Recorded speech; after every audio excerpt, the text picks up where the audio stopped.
Hey guys. This is part 4 of What If Naruto Could Talk to the Nine Tails from the start and was corrupted. Hit like and subscribe if you like this one, and also please check the author in the description. Let's start.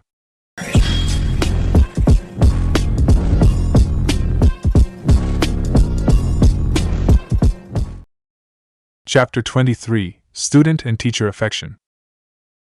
It didn't take long for Anko to finish her shower. She threw their clothes and forehead protectors into the home washer/dryer she had in her overgrown yard. When she lay next to Naruto on the bed, she shared the same tall wrap makeshift getup as he did, granted it wrapped around her entire torso. Compromising times as that one made her glad no one else lived in her home. "You know," the boy said, eyes focused on her beautiful face. "You look a lot better with your hair down." Anko giggled. "Gets in the way of my eyes.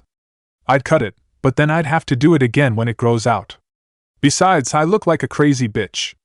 I like crazy. You need to work on your lines." She ruffled his hair. He blushed and glanced at her bare curse seal. "What exactly is that?" Flinching at her freezing, he looked away. "Never mind. It's the cursed seal of heaven." Anko stared up at the ceiling. "Orochimaru found this kid who could alter his body in any way he wanted, but his head was a mess. We looked into it and turned out he had a Kekai Genkai that let him absorb natural energy, which made him a sage." "What's a sage?" "A sage is someone who can blend natural energy into themselves. Physical and mental energy combine in someone to make chakra. Physical, natural, and mental energy combined make far more powerful chakra. It elevates the abilities of your body far beyond its limits with no drawbacks, enhances your ninjutsu, makes regaining chakra easier, and enhances your genjutsu too." Naruto hummed. "Is that old pervert one?" "I don't know, they say he is, but I've never seen him use it myself." "But you know what it looks like?" Anko shrugged. "I only know what someone fucking up with natural energy looks like. Yugo, the kid, couldn't actually control it. That's why his head was such a mess. Sure, he was strong, but he wasn't close at all to what he could be." She put a hand over her seal. "This stores natural energy around me and merges with my other energies when I want it to, but I'm not a real sage. Like Yugo, I become strong, just not as strong as I could be if I did it properly. Draws out my worst impulses, makes me look like a black-headed snake, and leaves me exhausted afterward. That's why it's a curse." He joined in the ceiling staring. "Power at a cost, which isn't real power. Fact it killed a lot of people also helps. It forces the natural energy into your other energies until you grow accustomed to it or die. Really agonizing experience. Orochimaru made them tied to him in some way, but I never understood how." He lifted his upper body. "Are you sure?" She gave him a glance. "Well..." She looked away. "It burns when he's near, and I have dreams sometimes." Her lips pursed. "They're of our time together, but I'm looking at them from his view. Don't know if I'm just wondering what he was thinking then or not." "That means you can track him." Naruto grinned. "We can kill him together." "Easy there. I mean, you probably could with enough explosive clones, but getting him into that position is going to be a hassle. He can use earth, so you're going to have to blow up everything. And like I already showed you, he can just spit another body out." "Oh please, I beat a tailed beast. Don't get me wrong, you can give Orochimaru a decent fight.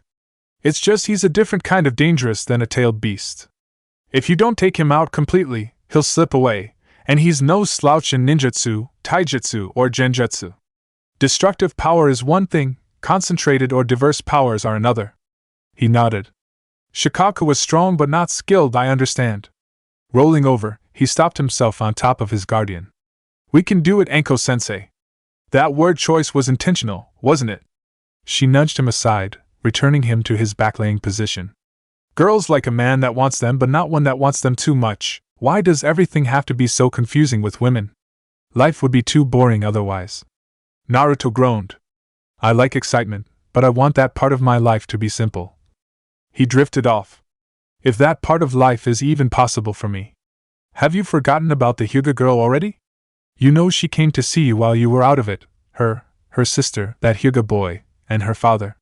After trashing the gentle fist, I wouldn't be surprised if they tried to tie you to the clan in an effort to save face." Hinata. His cheeks gained a pink tint as his heart raced. "I don't know what to feel about her. If anything happens, it can't be political. I'm tired of politics in my personal life.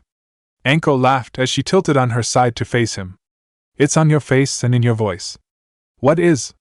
Come on, can't you? She frowned, eyes still warm. Oh right. What? You'll realize it soon. Her frown shifted back into a smile. He focused on the ceiling again. Why does everyone keep what they know from me? I didn't want you to be the same either. She winced. It's not out of spite or anything like that. It's just. She fell onto her back. The truth can be hard or odd to hear and drive people away from it. I don't want to ruin something for you. It's not that I don't trust you, I just don't trust myself because it took me so long to realize it. Taking a deep breath, she sighed. And it destroyed me. Anko-sensei, I guess I'm okay with it. He inched closer to her and nuzzled her cheek. When it's with you. He laughed as both their faces grew a pink tint. You. Tears welled in his eyes. Of all people, you were the only one who was really there for me, who taught me and guided me. Other people did too. She averted her eyes to hide her own tears. Things just got in their way. I have nothing going on in my life, so I just did what any of them would have if they could. But you're the only one who did. She shifted her back to him, unable to hold them back. Oh, stop. It's the truth. He wrapped his arms around her shoulders to hold her tight. The circumstances of their lives held them back, but that was no excuse for their actions and inaction. If he did not hold himself to the fate of his own, he would not hold others to theirs. His hatred for the villagers was for their unbound ignorance far before he learned of his father's choice to value them as much, if not more, than him. Kakashi was a layabout before, and there was something about Jiraiya he never liked. They had what was coming to them. Distant dinging signaled their clothing was restored to a hygienic condition. Together, they reluctantly rose from their comfortable bed positions to go outside. Anko was again grateful for her lack of any roommates or family when she went into her backyard, nearly naked with an underage boy in the same state. He couldn't care less if they were spotted or not. Still warm, washed clothes are the best. She squinted as Naruto dropped his towel. Really? He opened the machine's hatch and began putting on what was his, starting with his brighter blue forehead protector. Is it small? I'm not looking. She collected her own things to put on in a more safe place. You know you want to. She rolled her eyes.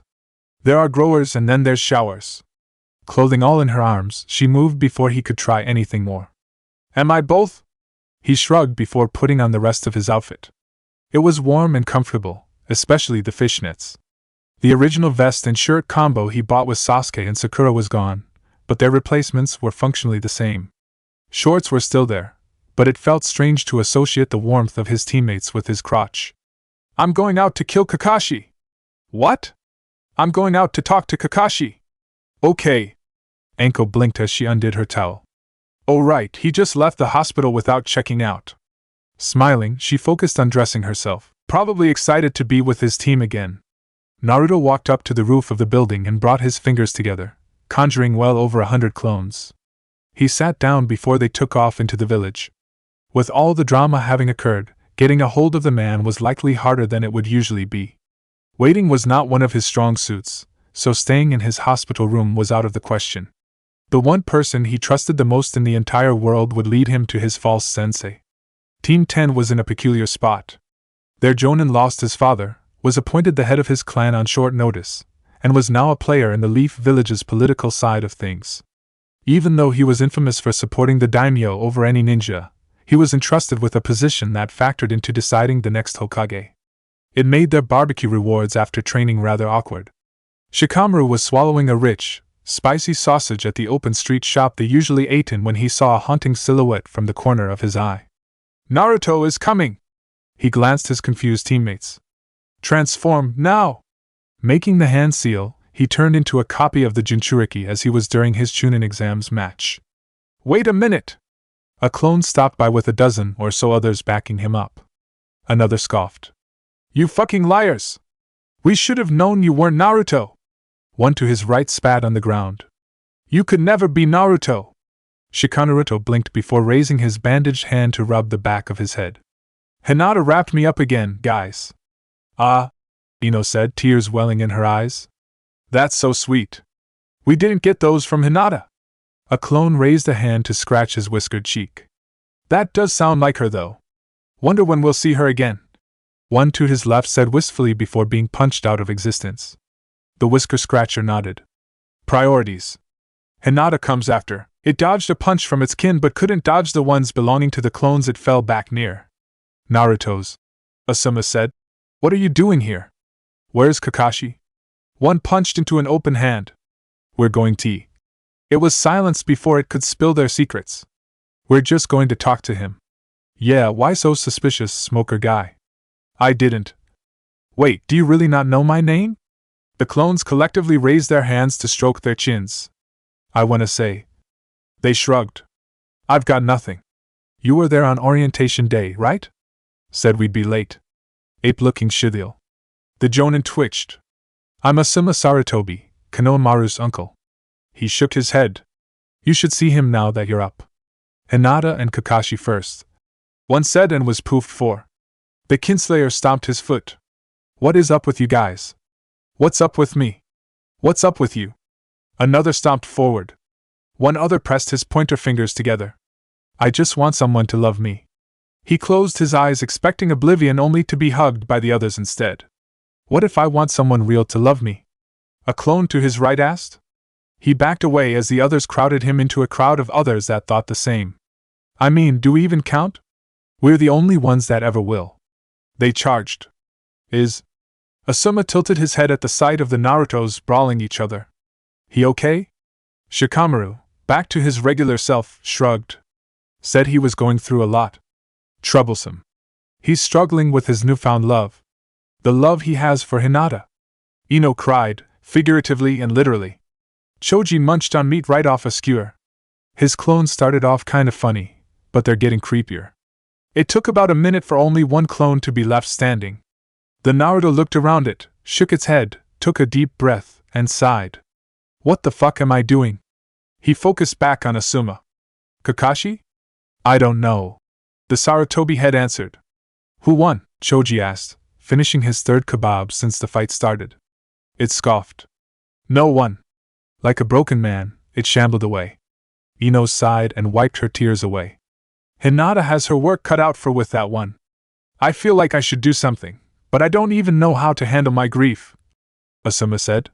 Troublesome. Shikamaru punctuated. The real Naruto thought the same thing. Kurenai watched the two boys on her team from the entrance of the training area practice their abilities, going harder and faster with each attempt. Naruto Uzumaki's performance in the Chunin exams, but especially his performance against the tailed beast, sparked a fire in every shinobi who witnessed. With the third Hokage dead, there was a power vacuum in the village and in the entire shinobi world, so they need it. Her soul Kunoichi was on mandatory leave from all training until her wounds fully healed. That was something she agreed with Hayashi on. It was good her family was mending bridges, but she found it difficult to think about her returning after they left the girl in her custody. It may have been their bond influencing her thoughts though. What the fuck are you doing here? She turned and saw two groups of Narutos staring each other down from the rooftops of the buildings outside of their practice field's entrance. Huh!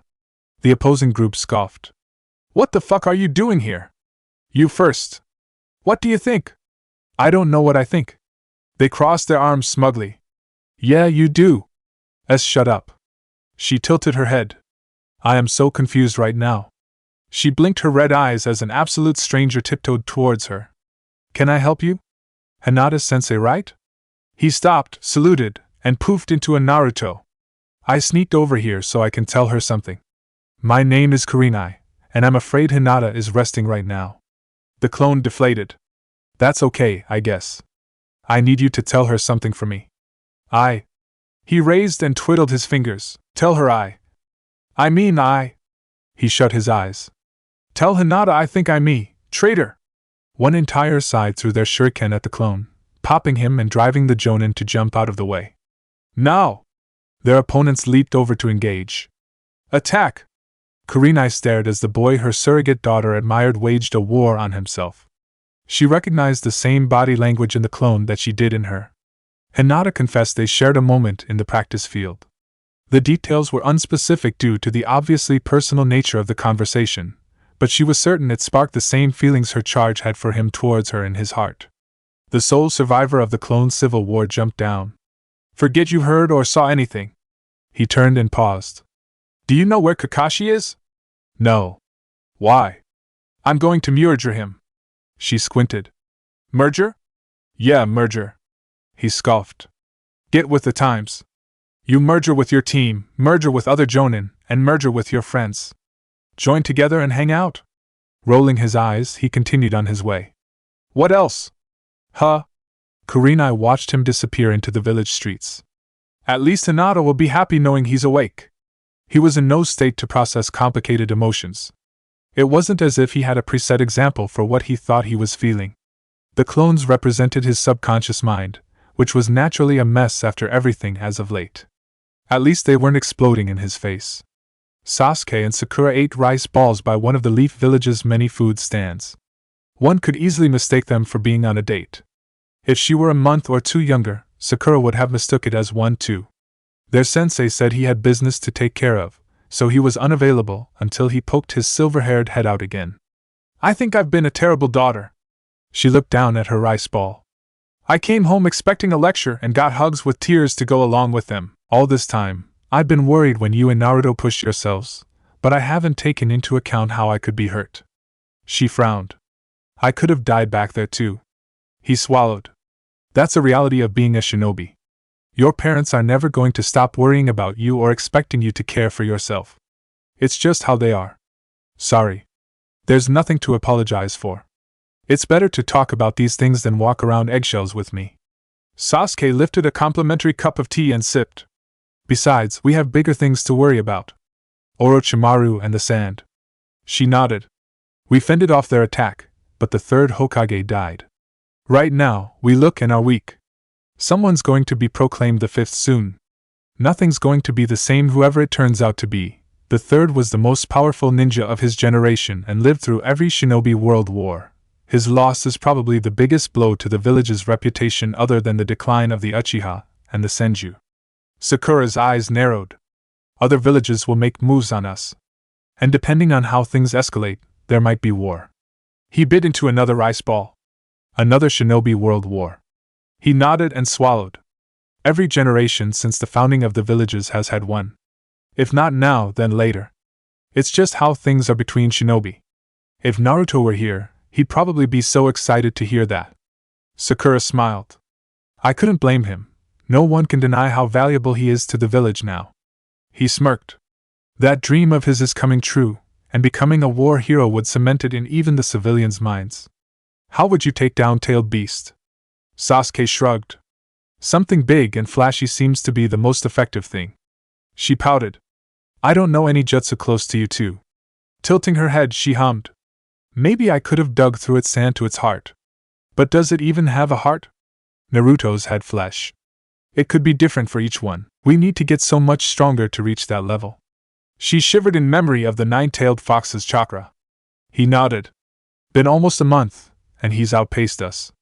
I doubt we're the only ones trying to catch up. Then we'll just have to wait on. Kakashi. It might be good to ask that proctor for some pointers or even the other jonin. She groaned. We'll probably have to now that our lives aren't in danger. They finished their food and their drinks. After leaving behind money, they stepped out. It would likely take some time for them to find their jonin or any other jonin willing to train them. While they were on a similar level to Kakashi, they didn't know if they possessed the same knowledge. His Umbu buddies were nowhere in sight and likely wouldn't be for some time. Then two Narutos dropped down and embraced them. You're awake. Sakura blinked as more Narutos descended to join in. Sasuke raised an eyebrow at more joining around him in a crushing group hug. Glad to see you too, but can you get off me? In a minute. You're choking me. One nuzzled Sakura's shoulder. Do you guys know where Kakashi is? No. She wheezed. They collectively whined. I was hoping to annihilate some ramen with him. She winced. Not us? With you guys too, obviously. They all grinned before poofing out of existence. Sasuke and Sakura shared a confused look as they evened out their breathing. There was much they needed to talk about with him. It was easy for them to tell something was wrong. Whatever cluster of complications that happened at the end of the Chunin exam surely left some deep wounds on his psyche. They knew little of just how deep they extended though. To be a rival of Might Guy was to be the recipient of his whims and half-thought ideas. To be his eternal rival was to be the greatest recipient of his whims and half-thought ideas. It was how the Jonin of Team 7 went from chatting with one of the legendary Sannin to being halted by the Leaf's green beast. While he appreciated the man's company, he was best taken in half-doses. Come on, Kakashi! The taijutsu master posed on the rooftop before him. Let's do it! The one-eyed man shook his head. Now's really not a good time. Nonsense! Someone needs to distract you from the lingering guilt and pain you feel deep in your heart. Like what you feel about Lee's condition. Guy froze, stood straight, and hung his head. Perceptive as ever, my eternal rival. He patted his bowl cut. There are many operations and healing ninjutsu that exist. He smiled. I know it may seem bleak now, but I'm certain he'll get the treatment he needs. He felt a bead of sweat roll down his face as the man embraced him tightly. Oh, Kakashi, what would I do without you? My dearest friend. I'm just telling you the obvious. Heartfelt, debatably overdramatic tears left the man's eyes. I am certain your student will make a full recovery as well. Physically, yes. His eye narrowed in sorrow. Emotionally, I have no idea. Well. What do we have here? Kakashi blinked and turned to see a crowd of his comatose student glaring daggers at him. You're awake? Obviously. One scoffed. Another nodded. I know you only have one eye, but come on. Maybe he needs to take out his Sharingan. The clone to the other's left snickered. Really get a look on things. Naruto, are you okay? Meet the real one at the practice field. Guy. Kakashi nodded in appreciation as he let go. What's going on? I'm going to Kail some time with you. The clone flinched at the looks it got from the others. Suspicious word choice. They growled. Just get to the fucking practice field, you limp dick lazy ass porn addict. With the tiger seal, they released themselves from existence, informing the original the others were no longer needed. Guy patted his rival's shoulder. That's a cry for help if I've ever seen one. I'm not sure if you're right or not. I don't know what his grieving process is. He might have a point about your slothfulness and smug consumption, though. And we're done here. With his own seal, Kakashi disappeared using the body flicker jutsu. There was much between them that needed expression. Whether it was productive or not was anyone's guess. While their relationship started rocky, it was doing well for a significant amount of time. Then politics reared its ugly head to drive them away, and the truth they kept hidden for so long emerged at the absolute worst time. Naruto stood alone at the practice field once again, staring at the wooden posts. It was where he confessed his deepest insecurities to Hinata and where he felt those insecurities creep up. He finally became something, a shinobi, and was threatened with it being taken away. Of course, it was all a lie. His life was riddled and run by them. The tailed beast inside him was right, even if it was goading him. He was too valuable to keep as a civilian. Kakashi stood some ways behind him. Odd place to hang out, don't you think? Remember when you lied to me during the bell test? I lied to all three of you. No, I mean that I needed to pass it to be made a ninja. His eyes narrowed. After all, I was already one to begin with. What are you really trying to ask me? Because we both know it wasn't that simple. Where is this coming from? Naruto created a single shadow clone and drew a shuriken from his pocket. Just shut up. As his copy went through hand seals, he spun on his heel to throw the ninja tool, his clone following suit. The forest behind the Jonin was littered with black steel while he sank into the earth, avoiding the shadow clone shuriken entirely. He tumbled over to the ground beneath the boy's feet and moved to grab them. His good eye widened as his hands tightened around air, their target having jumped with a kunai in hand. Leaning out the way of a descending stab for his eye, he jumped out and caught a gale palm courtesy of his clone. They jumped in joy before it disappeared in a cloud of smoke. Oh, come on! The real one submerged the clone and jumped out. Did you really think it would be that easy? He threw a kunai at both his hands and rushed before he could make any signs. One explosive shadow clone was all it would take, even if it'd take them both out, and he had chakra reserves for literal days. Taijutsu was his best bet. The boy stepped in and blocked a retaliatory knee. He felt reverberations throughout his body on contact. A hand grabbed his forearm to put him into a lock, but he elbowed the man in the gut before he could slip behind him. Spinning on his heel, he followed with a kick his opponent leaned out of. Kakashi swept the foot his punk genin was supporting himself entirely by. He moved to secure his falling foe in a hold, but the lad made the snake sign and clapped his hands. His eye widened as he watched him aim his palm at the ground, launching himself spiraling dozens of feet into the air. I don't need a fake sensei. He crossed his pointer and ring fingers, creating enough clones to block the sun. Never thought I'd use this against one of you. He lifted his forehead protector to reveal his Sharingan. You're even better than I was at your age. His fingers went through the ox, ram, and snake signs.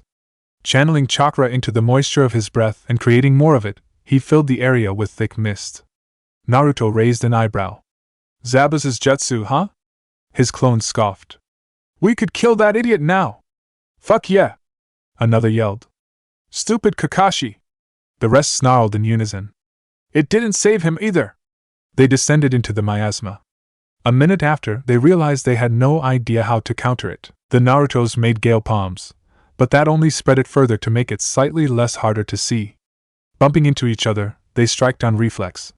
It took some time, but eventually all were reduced to one, the original. He stomped his foot. You've gotta be fucking kidding me. Fine. I'll just blow up this entire place. He moved to put his fingers together when an arm snaked around his neck, hooking his chin beneath an elbow. I'm really starting to like you, Naruto, Kakashi said, unhooking his pouch with his free arm to prevent a stab-assisted escape. Jige Lord. He forced his elbows back into his gut for a second before trying to make clones. His opponent pulled one of his arms back before he could complete the sign. Damn. MIT. The victorious Jonin hefted his charge over his shoulder, dispelled his jutsu, walked to the wooden post, and set him down against it. In any other circumstance, I'd probably be proud of you for this, but you really haven't learned anything from the test. What the? Naruto's eyes fluttered open and saw the familiar sight of his body in ropes with a one-eyed masked man looking unbearably smug squatting in front of him. Well, if it isn't my sleeping piece of shit. He, face bearing nine-tailed features, strained against his bindings. Fuck you. I'm just Joe. Kakashi paused as spit splattered over his mask. Was that necessary? He flickered behind the wood post, avoiding another. What's gotten into you? I don't owe you anything, you one-eyed fuck. Don't you think you owe someone you were trying to kill an answer? He scoffed. That's rich coming from you. And what's that supposed to mean? Wouldn't you like to know? Kakashi stood up. I can't help if I don't know what's bothering you. Help? Help? Since when have you tried to fucking help me? He turned to glare as best he could behind him. And I don't mean whatever bullshit you tried to pull and wave. That was for the sake of the team, he frowned, features returning to normal. You don't actually care about me. You want me to appreciate you, so you can feel better about yourself. When Orochimaru came, you gave me away like I was some pet you didn't want anymore. Don't act like it was to keep me safe or for my sake. I hate that fucking excuse, and we both know I'm a weapon to keep those stupid villagers safe. The Jonin parted his lips, paused, and shut them along with his eye. I once held you when you were just a baby, and I was terrified of you. What? 13 years ago, I was part of the Umbu. I was just 14 then. You were a high-value asset of the village, and they entrusted me to care for you from time to time, a shivering little baby crying for his real parents. His eye opened with remorse. I was terrified they'd leave you with me because of one thought. It narrowed. That you'd turn out like me. Drawing a kunai, he walked to his side and cut him loose. Love me or hate me, I accept you as you are. He smiled. I know I'll never be your father, but you will always be my student. Naruto glared at him for a moment before running off, concealing the tears emerging from his eyes. Fuck you! Kakashi watched his sensei's son disappear in the distance. He didn't know whether or not to go after him. The help he wanted to give was received. After all, he didn't try to kill him again after he was free. Something he was doing must have been right. Jiraiya being his new guardian likely wasn't going to be well-received news though. Chapter 24, Naruto Uzumaki. Just as easily as her charge left, he came back to the Mitarashi residence worse for wear. Tears were streaming down his whiskered cheeks, he was missing his pouch, and his freshly washed clothes were scuffed. It was the exact opposite of his condition when he was last there. The head and sole member of the family paused in the middle of a freshly brewed cup of coffee when he walked in through the backyard's sliding door. How did I? She nearly dropped her steaming beverage when he ran over and embraced her. Hey! Setting it down on her dusty dining table, she held the boy close. Did something happen? Her eyes rolled at her own words. Of course something did.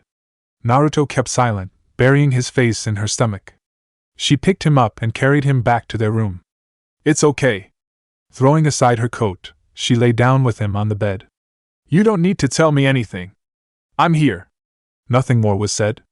The stillness of the bedroom and the warmth they felt in each other lulled them to sleep. In their entire lives, either slept as soundly then when they were beside the other, save the time one was close to Orochimaru. A lingering emptiness in both was filled. Then the doorbell rang and woke up one of them. Oh damn it!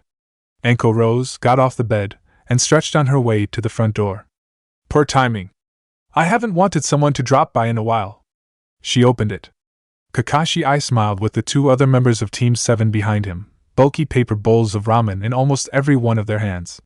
Is NAR? His eye opened and narrowed at her state of dress. You! Sakura drifted off as she ogled the woman's breasts in envy. Sasuke kept his eyes shut. We're here for Naruto.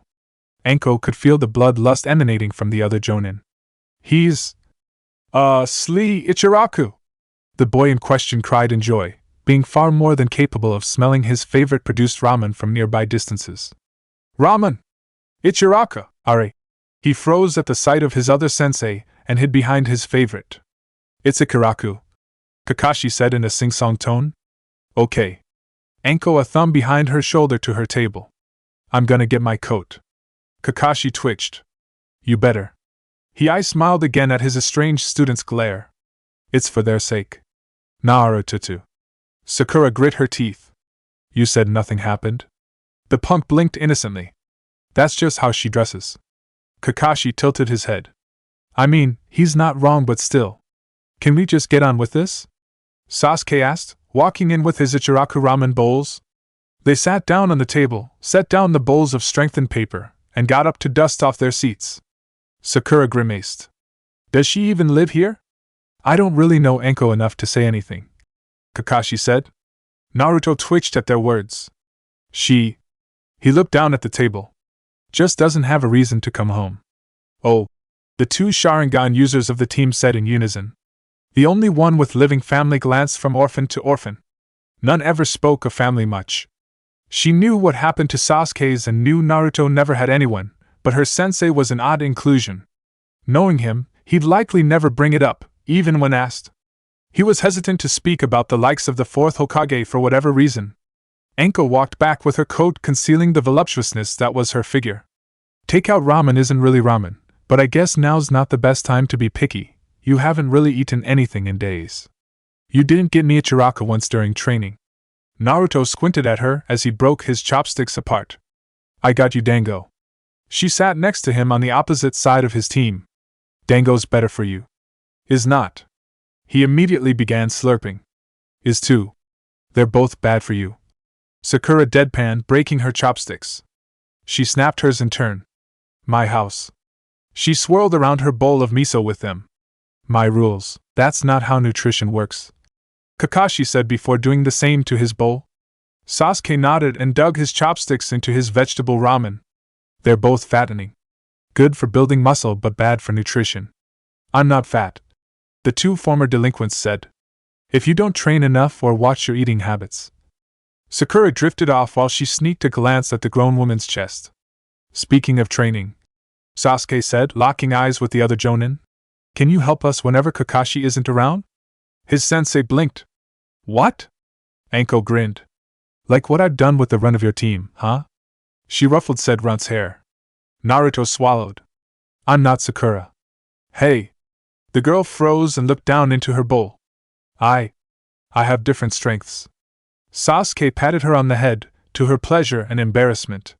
She's been training too. He smirked. That sound ninja was too weak for her to show off her real skills. Just wait, Naruto. When the war gets started, you'll see for yourself. The boy raised an eyebrow. War?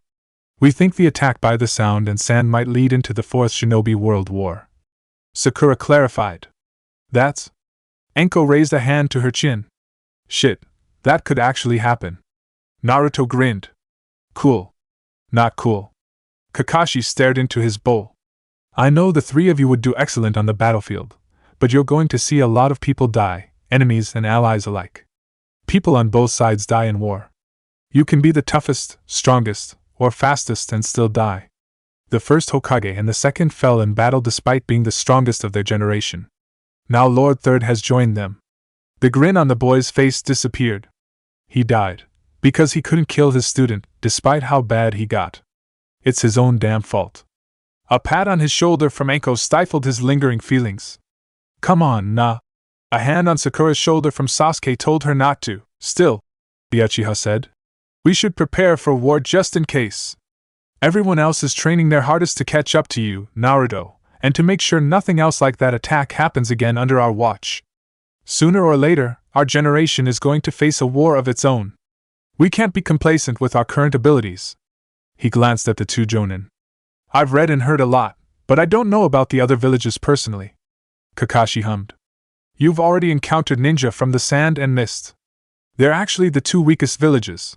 Their lack of favorable land and unity has endured since their foundations. The former don't even have clan or family names. Wind is their ninja's most common element, but their true strength is in puppets they develop to make up for their lack of manpower. The mist is somehow even more of a mess. Anko giggled. Turns out when you have a bunch of clans with about the same power, you don't get the leaf, you get a fucking bloodbath. The Kagai clan, composed of people with literal murder bones, was exterminated down to their children. The Yuki clan, some other clan that could boil your insides, and another that could shoot lightning as good as anyone from the cloud were all purged by that paranoid jackass Yugura, the fourth Mizukage. Factor in a caste system that discourages anyone in the bottom ones to improve, and you can see why it'll always be a shithole, brutal academy graduation ritual or otherwise. How could anyone, even a Kage, exterminate that many clans? Sakura asked. He was a perfect Jinchuriki, Kakashi answered. Yugura and the Three Tails were either in perfect sync, had some kind of deal, or were enslaved to the other. Sounds like he was the slave in that equation. Anko laughed. Didn't you learn anything from that fiasco in Wave? From surviving Orochimaru? She slurped some noodles. Wow, this really is good. Told you. Naruto downed more of his, trying to ignore his memories of Haku's words and the thought of others like him. Sakura twitched. Learn what? Some people can be cruel for no real reason at all. Anko patted her orange punk's head. But to be fair, everyone probably treated him like shit before he became Kage. She smirked at his blush. Still, that was a bit overkill. He shrugged. What did they expect to happen? He looked down into his half-empty bowl. Treating someone well after treating them like shit just makes what they felt even worse. His eyes narrowed. It makes all of that suffering out to really have been pointless. Then the real threat is the stone and the cloud, Sasuke said, moving on before they could change the subject into something hazardous. Kakashi glared into his bowl. The stone are the most organized of the villages in terms of military, but their economy isn't much to speak of thanks to their surroundings. Earth is their most common element, so a proper stone ninja is usually troublesome. Best keep a scouting or tracking ninja nearby for them, or have your own earth element users scout beneath the earth for tunnels. He relaxed as they began to notice his agitation. The Cloud are probably the richest village thanks to trade, but their population is less than ours and the Stones. Anko gathered up some noodles. They make up for it by having a widespread Kekai Genkai that combines water and lightning into what they call storm style, lightning that can shoot much farther in combination with water and amplify normal lightning jutsu. Sakura scoffed. They have that, and they still tried to turn Hinata into a broodmare for the Byakugan. They what? Naruto twitched, eyes turning red. It happened years ago, Anko said as she put a comforting hand on his shoulder. Sometime after the Third Shinobi World War, tensions sparked between us and the Cloud. They sent someone to sign a treaty, but there was spies sent along to retrieve a Hyuga without the curse seal of the branch family. He ended kidnapping that Hyuga girl. She grinned. And Hayashi murdered the shit out of him. The strongest ninja in the hidden Cloud village short of the Reikage and their Jinchuriki, killed without leaving so much as a scratch on the Hyuga clan head. Kakashi chimed in. She giggled. You have to understand just how much face they lost. Their absolute best was defeated by one of our elite. They committed a war crime everyone could prove, and they had the nerve to demand Hayashi's head for it. The other Jonin shook his. Shame about Hizashi, but that was his decision. Sarutobi told him about it long before he died.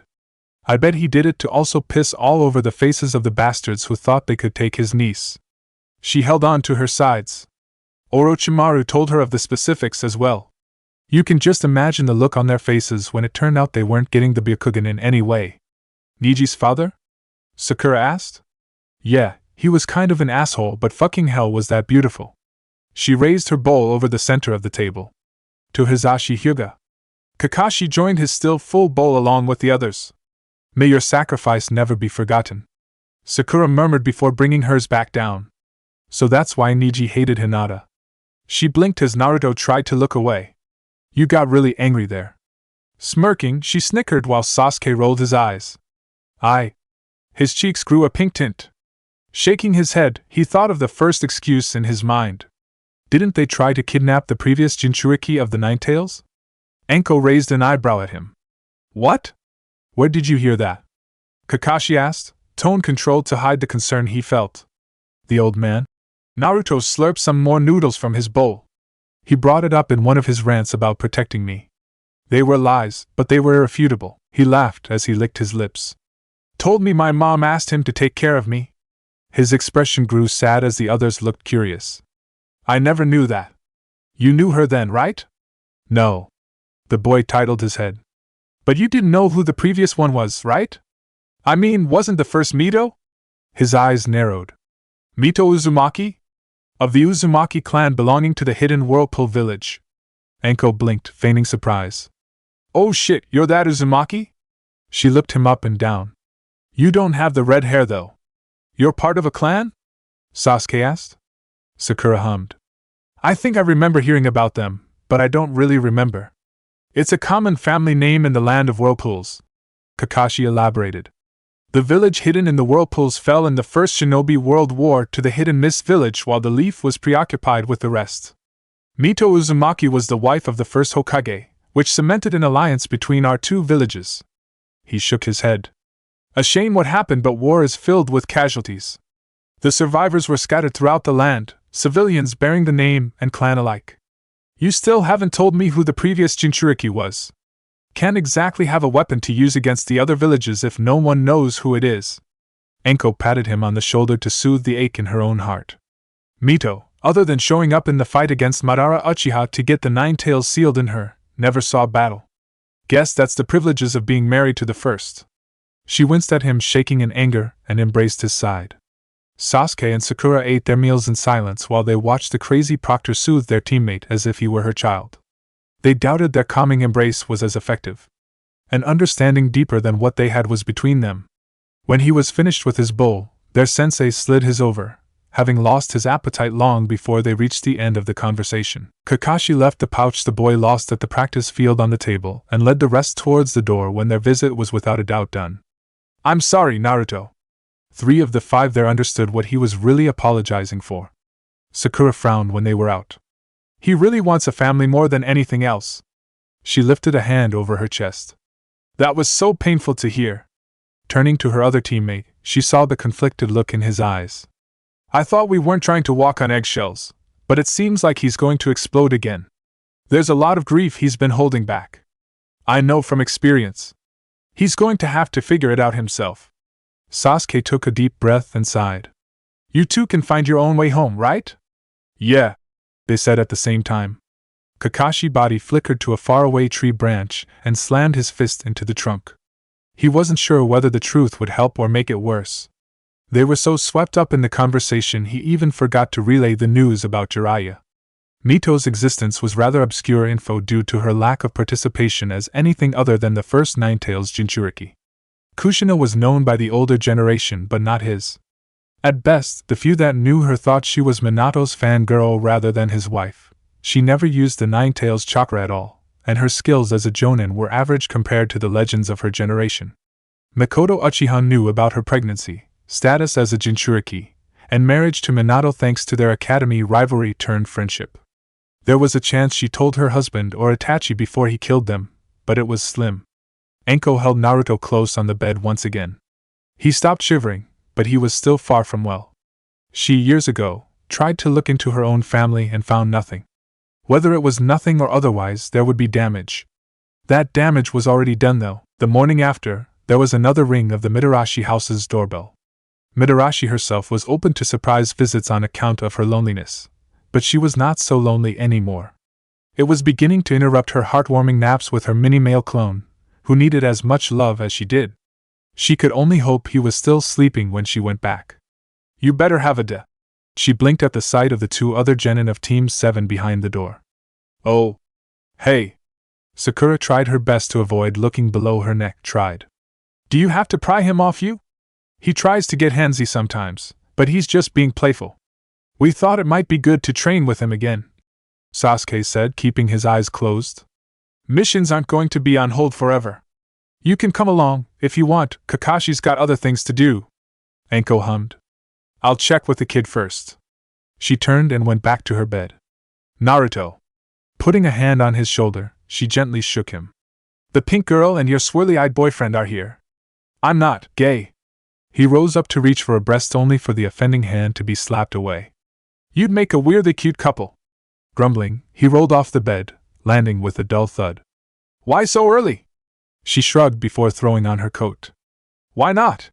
Running her hands along its sides, she evened it out. Time is finite. Still. He pushed himself up, stretched, yawned, and walked to the door beside his favorite sensei. Want a train? Sakura asked. He rubbed his eyes with a nod.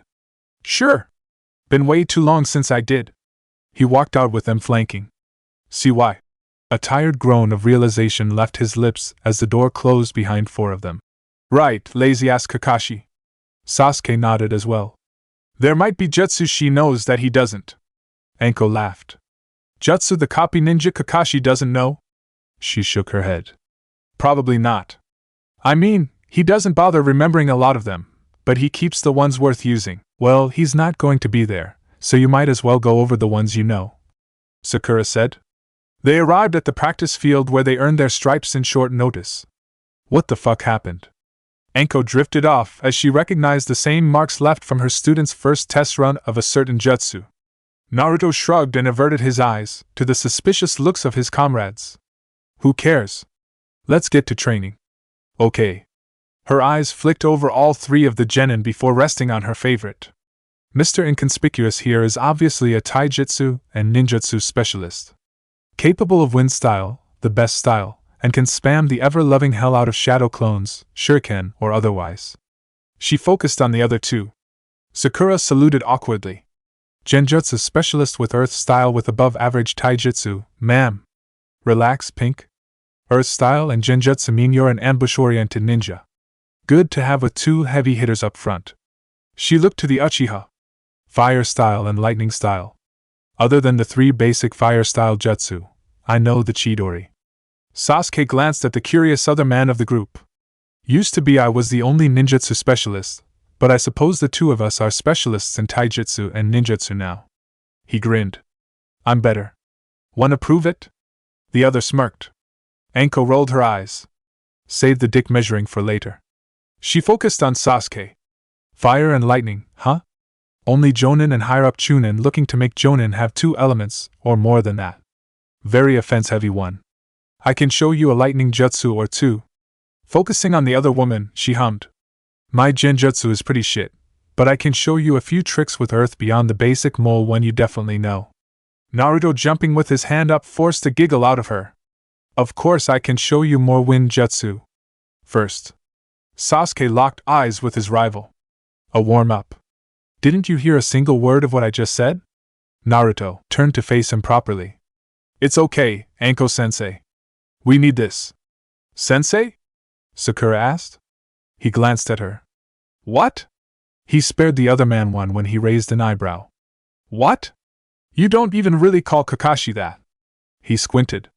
I'll call him sensei when he actually teaches me something. There. Anko patted him on the head. Are we gonna spar or? Sasuke tilted his. Naruto nodded while his favorite sensei withdrew her hand. Let's go. He jumped back while he did the same. The first move his opponent would make was already in his head. And he knew right when to strike. He launched himself forward, using his leg to steer to the side just as he did against Gaara.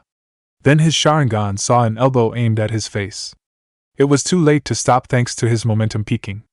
While he could see, he was too slow to dodge, block, or stop himself from doing the elbow's work for it. The force of the blow took him out of it for a second, and that was all his foe needed. Like a snake, the orange, blue, and black boy coiled around him. He locked his chin with his elbow, dragged him to the ground, and held tight. Bushy brows style won't work on me. The struggling was too weak to break out of his hold. Winner! Anko laughed as she raised and lowered her arm. Naruto Uzumaki! Said Winner. Let go. You alright? Why yeah. Sasuke moved to stand and fell to his knees. Damn. I can't believe it, you beat the Sharingan, Sakura said, walking over to check on the wounded. No, it was bushy brows style. Naruto raised an educational finger along with his body. Mobility is just as important as speed, remember? The Sharingan needs you to be fast enough to react to what you see, but you also have to be able to move. Launching yourself means good speed at the cost of mobility. He grinned. That won't work on me. I saw it in the Inuzuka Fang over Fang, and in that swirly thing Niji made. There's an opening in those techniques because they rely so much on speed to the point there's a period they can't react. Sasuke nodded. Not much use against another opponent who can react in time. If anything, it works against you.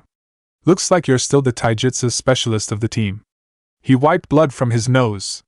My usual style would be far more effective against you. Ready for round 2? He began bouncing. He almost laughed. Give me a minute. Anko actually did so. The kid beat the fucking gentle fist. You might have with that Sharingan, but he did that without. She grinned. Not even a scratch on him. You two really missed out, just absolutely trashed that Hyuga boy. Sakura nearly whined. We needed to get new clothes. That was more important than my match? Naruto asked, eye twitching. Yee. She froze when she finally noticed the different vest he was wearing. What happened to the clothes we bought you? This is the S.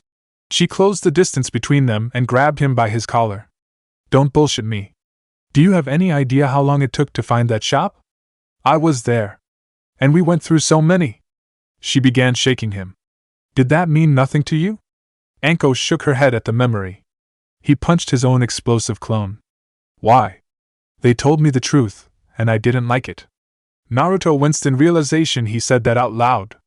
Sakura let go, concern in her green eyes. Told you what? Never mind. She stopped at another look from Sasuke. There was a look of sadness on their substitute sensei's face, but she was unsure if she should press further.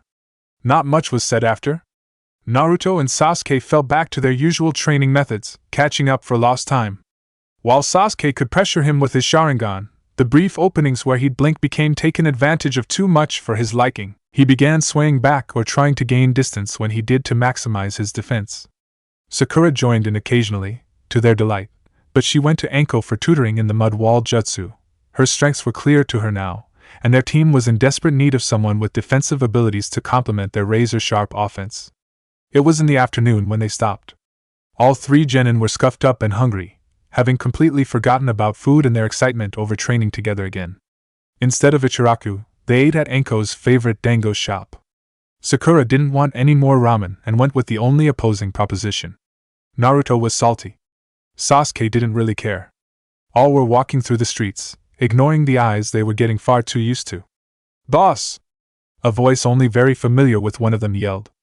Konohamaru? Naruto turned and caught the little man when he jumped. What's the big idea? The Sarutobi looked into his cold blue with his crying. The old man? I know. Nothing either of us can do about it now. He smiled. Boss? He blinked as he was let down. Not like he was going to live forever. I'm surprised he didn't die sooner. Really, if it wasn't by Orochimaru's hand, he'd probably croak from a heart attack or something. He laughed, hiding bitterness in it. It's okay for you to feel bad about it, I guess. You're still a kid, but you're not going to be forever. Everyone dies. You need to let it out. He raised an eyebrow. What are you talking about? He scoffed. I'm fine. Konohamaru looked down. You know I look up to you. I want to be just like you, strong and badass enough to cuss out anyone. But this isn't you. And what the hell do you of all people think you know about me? He grit his teeth. Naruto, Sakura called out. He's... She stopped at a look from Anko and Sasuke. I don't know. The child laughed and rubbed the back of his head as his tears fell. You were just closer to the old man than I was, and I thought I could be as close too, but he's gone. He walked away. Irik has been meaning to talk to you. I'll tell him you're alright. Anko looked in the direction of her home, while her charge stood still. I'm heading back. You coming? No, I'm going to hang around for a bit. Sasuke nodded. If you need us, you know where to find us. He turned to his own apartment, and patted their concerned female teammate on the shoulder. We'll meet up again tomorrow. His eyes told her what his lips did not. They went their separate ways, each conflicted with it. Naruto stopped by his apartment. He didn't bother going in. It was the place Sarutobi set him up in, free of charge. The allowance he got was something he was always lectured about spending responsibly. He always blew it on sweets, ninja tools, and scrolls. That stupid look on his face. He shook his head. What did he expect? I was just a kid. The sight of the academy looming some ways from the Hokage residence made him want to die. Dead last this, dead last that. He groaned. Do you have any idea how tiring that was? You kept telling me I wasn't doing enough over and over again, but I didn't need to do any of that. His hands balled into fists. 6 years of my life wasted, my entire fucking life. Why were you so surprised I was angry? Was I supposed to be happy all that work and time amounted to shoveling shit for the same people that hated me? While no place for a child, the flashing lights of the Leaf's seedy red light district made him feel nostalgic. He laughed from a tree branch. I saw some guy have sex with a beautiful woman the first time I was here. Wasn't sure what to think. Seemed weird until I started going through puberty. His lips thinned into a line. That's what love between a man and a woman looked like to me. I didn't really get why Sakura tried to slap me that day. He frowned. Anko was right. I don't know what love is. I'm not sure what we had, old man. It made me happy and it made me sad. He scowled. It was unbearable. Countless stars brightened the sky when he reached the forest over Hokage Rock. This is where it all went to shit. I thought you were lying then, but I should have known everything you said was a lie. Everyone hated me because of something I couldn't control. Some Sharingan asshole tried to use it for something. My father died sealing it, and my mother died from losing it in the first place. He burst into laughter. Not a single thing went right for me. Talk about a fucking tragedy. And you, Kakashi, and Jiraiya kept it from me for what? Who are you really protecting? He glared at the village below. Those pieces of shit. Yourselves for using me as a weapon. The guy who hated you, Danzo. Orochimaru. He shut his eyes. What did I? They opened at the pain in his chest. What did I? Gritting his teeth, he held it back. It's okay, Naruto. The deep-seated grief built up through his entire life crushed his heart. He raised his head into the air and wailed. Animals lingering near fled in haste. Some far below could feel his pain. For a brief moment in his life, he saw beyond it. The warmth he felt from others, and his desire for happiness was nearly drowned in it not long ago. Holding on to everything instead of letting it flow muddled his mind. I'm learning all I can and leaving. Cold blue eyes stared down the village as the last of their tears left. After I kill the man with the Sharingan, I'm going to burn this place to the ground. He turned and began walking. Anyone gets in my way, so be it. I'm done with idiots who put vermin above people they actually know. It was decided. Chapter 25 Informative Encounters. Anko's walk back to her house was as cold as it was lonesome.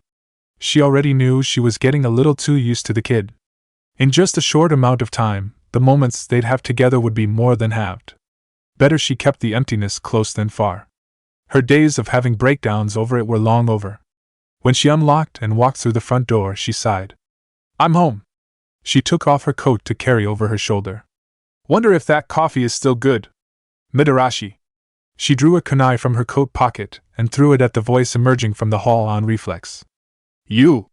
Danzo caught it by the handle. There is no need for hostilities. He flipped it over and held it out by the blade. I came to discuss the Nine-Tails Jinchuriki.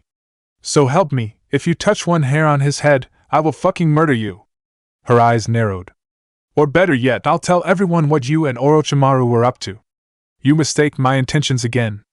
I know just what kind of person you are, Shimura. You're the kind of idiot who thinks he can control the uncontrollable. Orochimaru for 4th Hokage? What the hell were you thinking?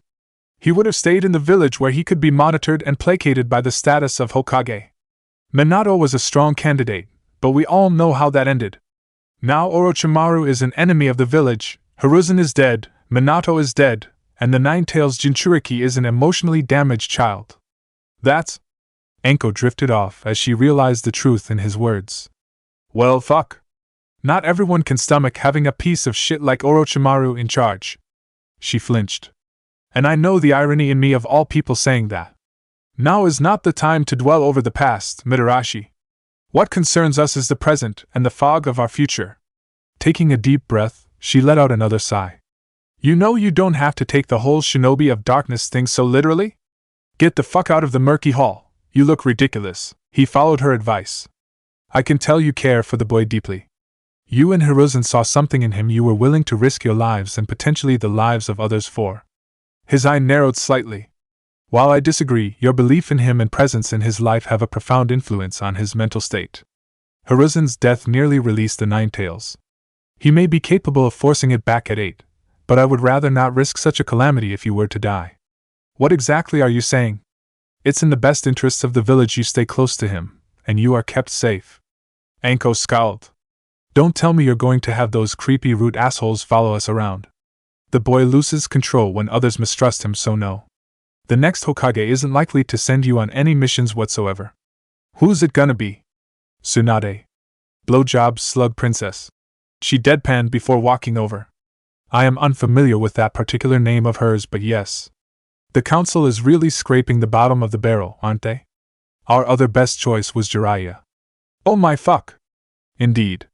Anko scoffed as she took the kunai from his hand. Why don't you just take the damn seat already? She shook her head. I know you'd keep everyone on a short leash, but fucking hell, that's better than giving all our money to the loan sharks.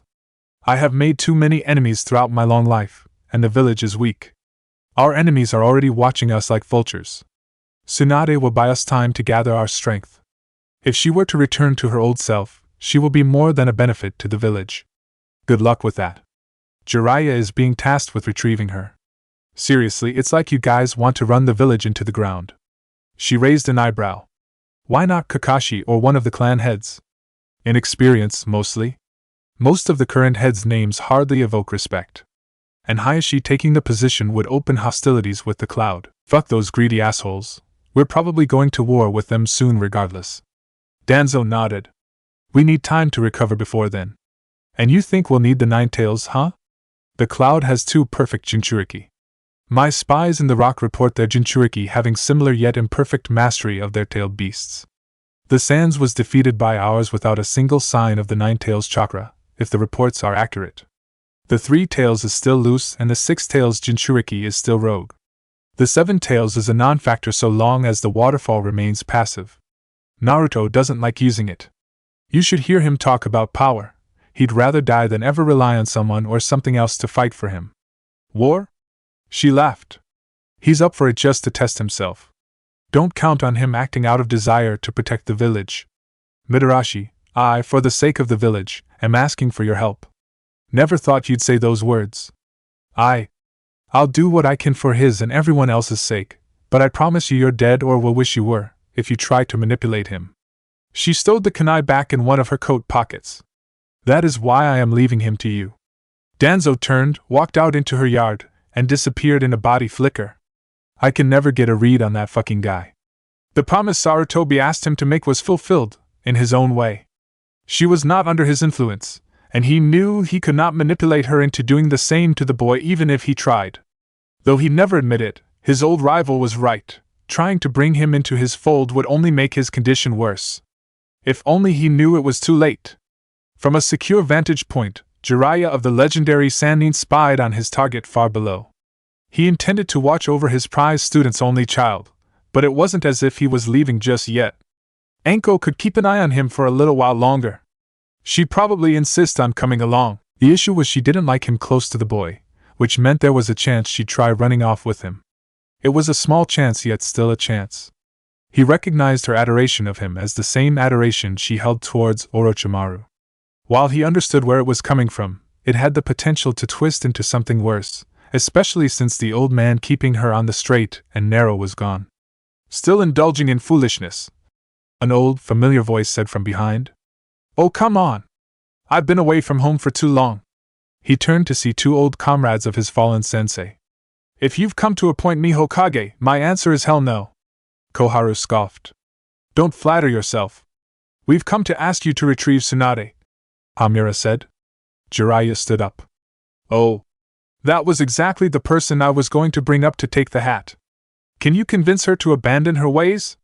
If not that, at least to return to the village. Someone needs to break the news to her, if the grapevine hasn't told her already. He looked down. Might be the guilt trip of the century, but this might be what finally gets through to her. If it doesn't, she isn't worthy of being Hokage, Koharu said. We don't really have much of a choice, if you're considering her as our best candidate. Hamura nodded. The village has relied on you from time and time again, Jiraiya. We leave the matter of Tsunade in your hands. An Umbu escort has been arranged to safeguard you on your journey. That will be unnecessary. I have my own entourage in mind. You don't mind if I borrow Naruto for a while, do you? The Jinchuriki? Koharu asked. Do you know any other Naruto in this village? Why him of all people in these unsure times? Hamura's eyes narrowed. Do you suspect the seal to be under threat? He smiled. Sure, something like that. He did go 8 tails out of 9. Not exactly a good indicator of its stability at the moment. Why do I feel like you're playing your games? Koharu shot him a look. I'm always playing games. I'm a spy master, remember? He held out his telescope and began bouncing on one of his feet. Or have you forgotten? He choked down laughter when they walked away, already aware of what he was about to do. Dried up old geezers. Turning to the direction of the Mitarashi residence, he hummed. I'll take care of him, old man. His gaze steeled. I'm never failing Minato again. Deep down, he wanted to believe his own words, but he already knew he was a failure. The purpose of a bed was to lay one's weary body down and rest their tired eyes. It was not for moping nor staring up at the ceiling wondering if you'd ever see a specific cuddle buddy again. Whatever god of the world have mercy on the fool who'd tell her that though. She was having a hard time sleeping with him gone. And then rapid footsteps thumped through the hall to the Mitarashi residence bedroom. You pie! She lifted her upper body to blink at the grinning, blonde-haired boy in midair. Huh! Naruto embraced her and rubbed his whiskered cheek against hers. Anko-sensei! You okay? She asked, giggling at his lovable behavior. Better than ever! He pecked her cheek before pulling himself back to stare at her blushing face with bright blue eyes. I understand now. Understand what? Anko-sensei, you'll care for me no matter what, right?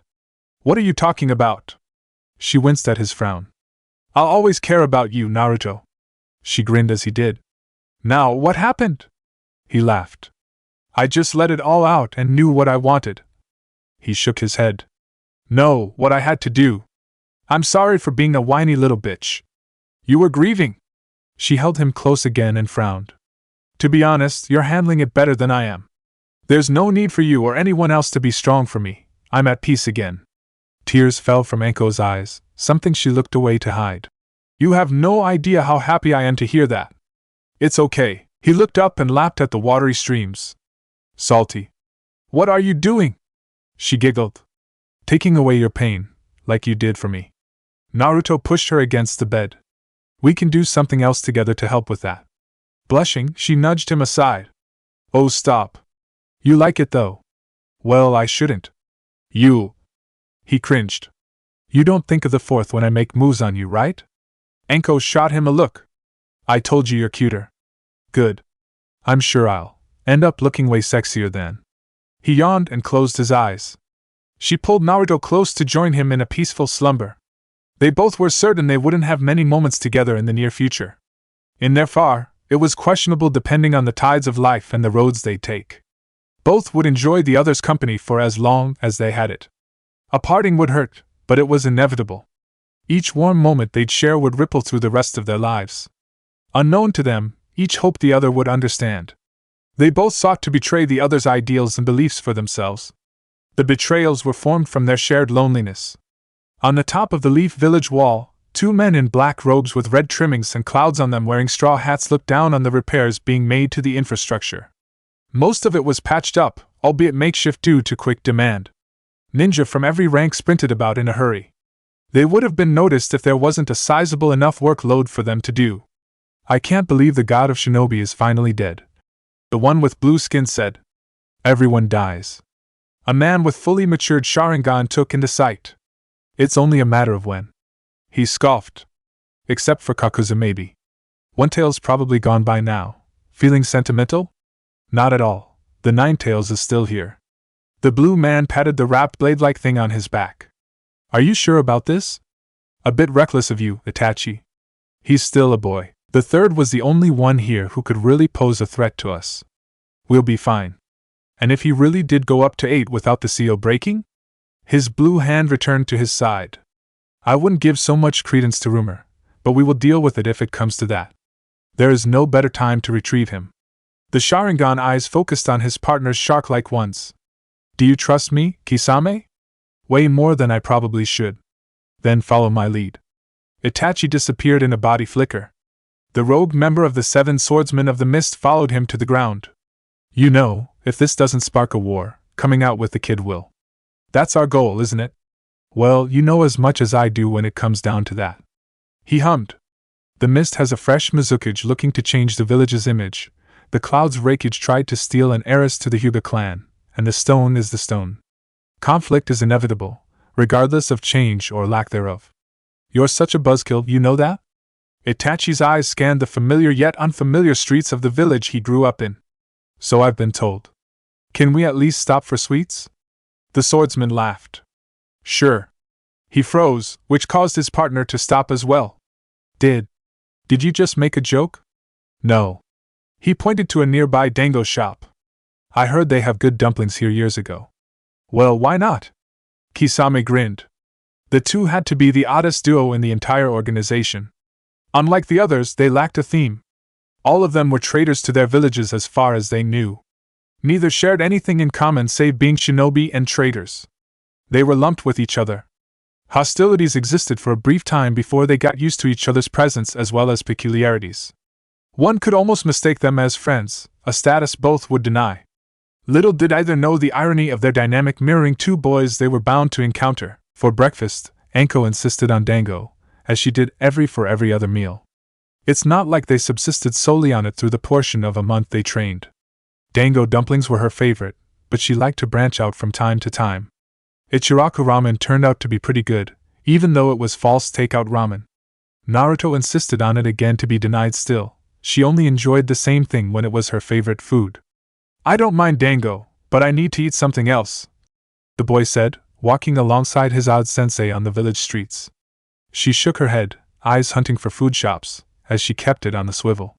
If I can live off dango and you can live off ramen, you can live off dango. That doesn't make any sense. It makes perfect sense. She ruffled his hair. You are my mini-me. Except you're blonde, cute rather than sexy, whisker-cheeked, and a boy. He laughed.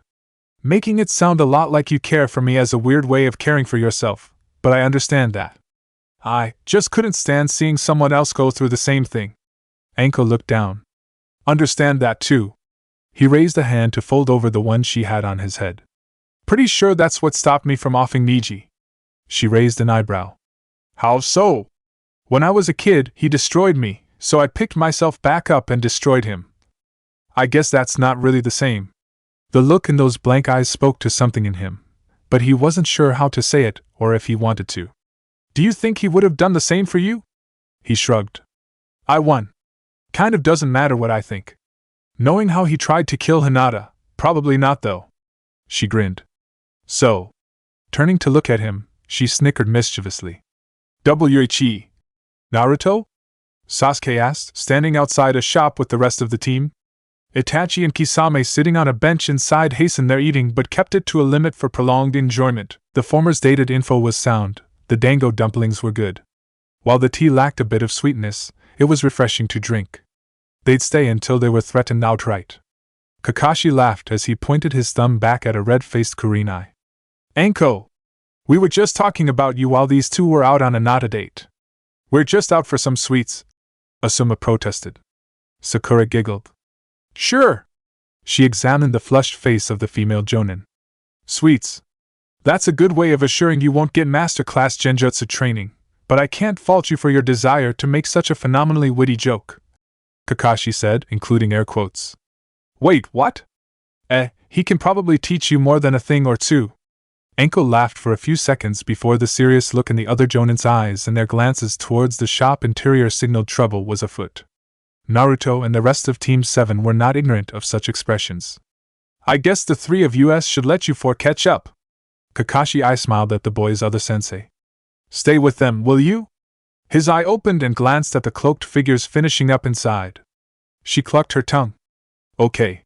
2 black and red blurs left the shop, followed by 3 of the Jonin flickering after them. Shouldn't we all just gang up on them? Sakura asked. It's 2 elite Jonin and Kakashi fucking Hatake. They're fine. Sasuke hummed. And if they're not? Naruto nodded. Yeah. He scoffed. What if those 2 are actually super strong? We are kind of weak without the old man now. Have some faith in your lamer sensei. The man tore Orochimaru in half when he tried to kidnap you. Anko ruffled his hair. How did he do that? Lightning blade. She lied. Just ripped right through him. She looked to all 3 of the genin. Now, who's up for some dango? No, they said in unison. Anko pouted. You're no fun. While they battled with words over what they were going to have for breakfast, another battle commenced not that far away. Asuma, Kurenai, and Kakashi faced down the 2 not quite strangers by a canal some ways from their previous location. Their outfits were far too distinct for a reconnaissance or espionage mission. Even if so, their behavior was akin to that of a tourist than a spy. It seemed almost as if they were deliberately letting themselves be detected. Hostilities were due regardless of their intentions. Kisame Hashigaki. Kakashi lifted his forehead protector and looked to the other. And Itachi Uchiha. The hidden mist rogue laughed. The copycat ninja knows my name. It's an honor to be killing you. He raised his hairless brow at his partner's look.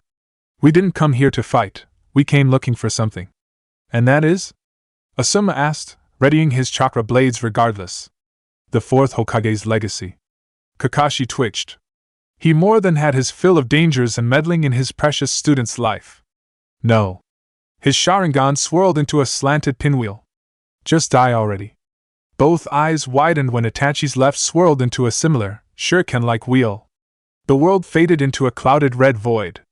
What the?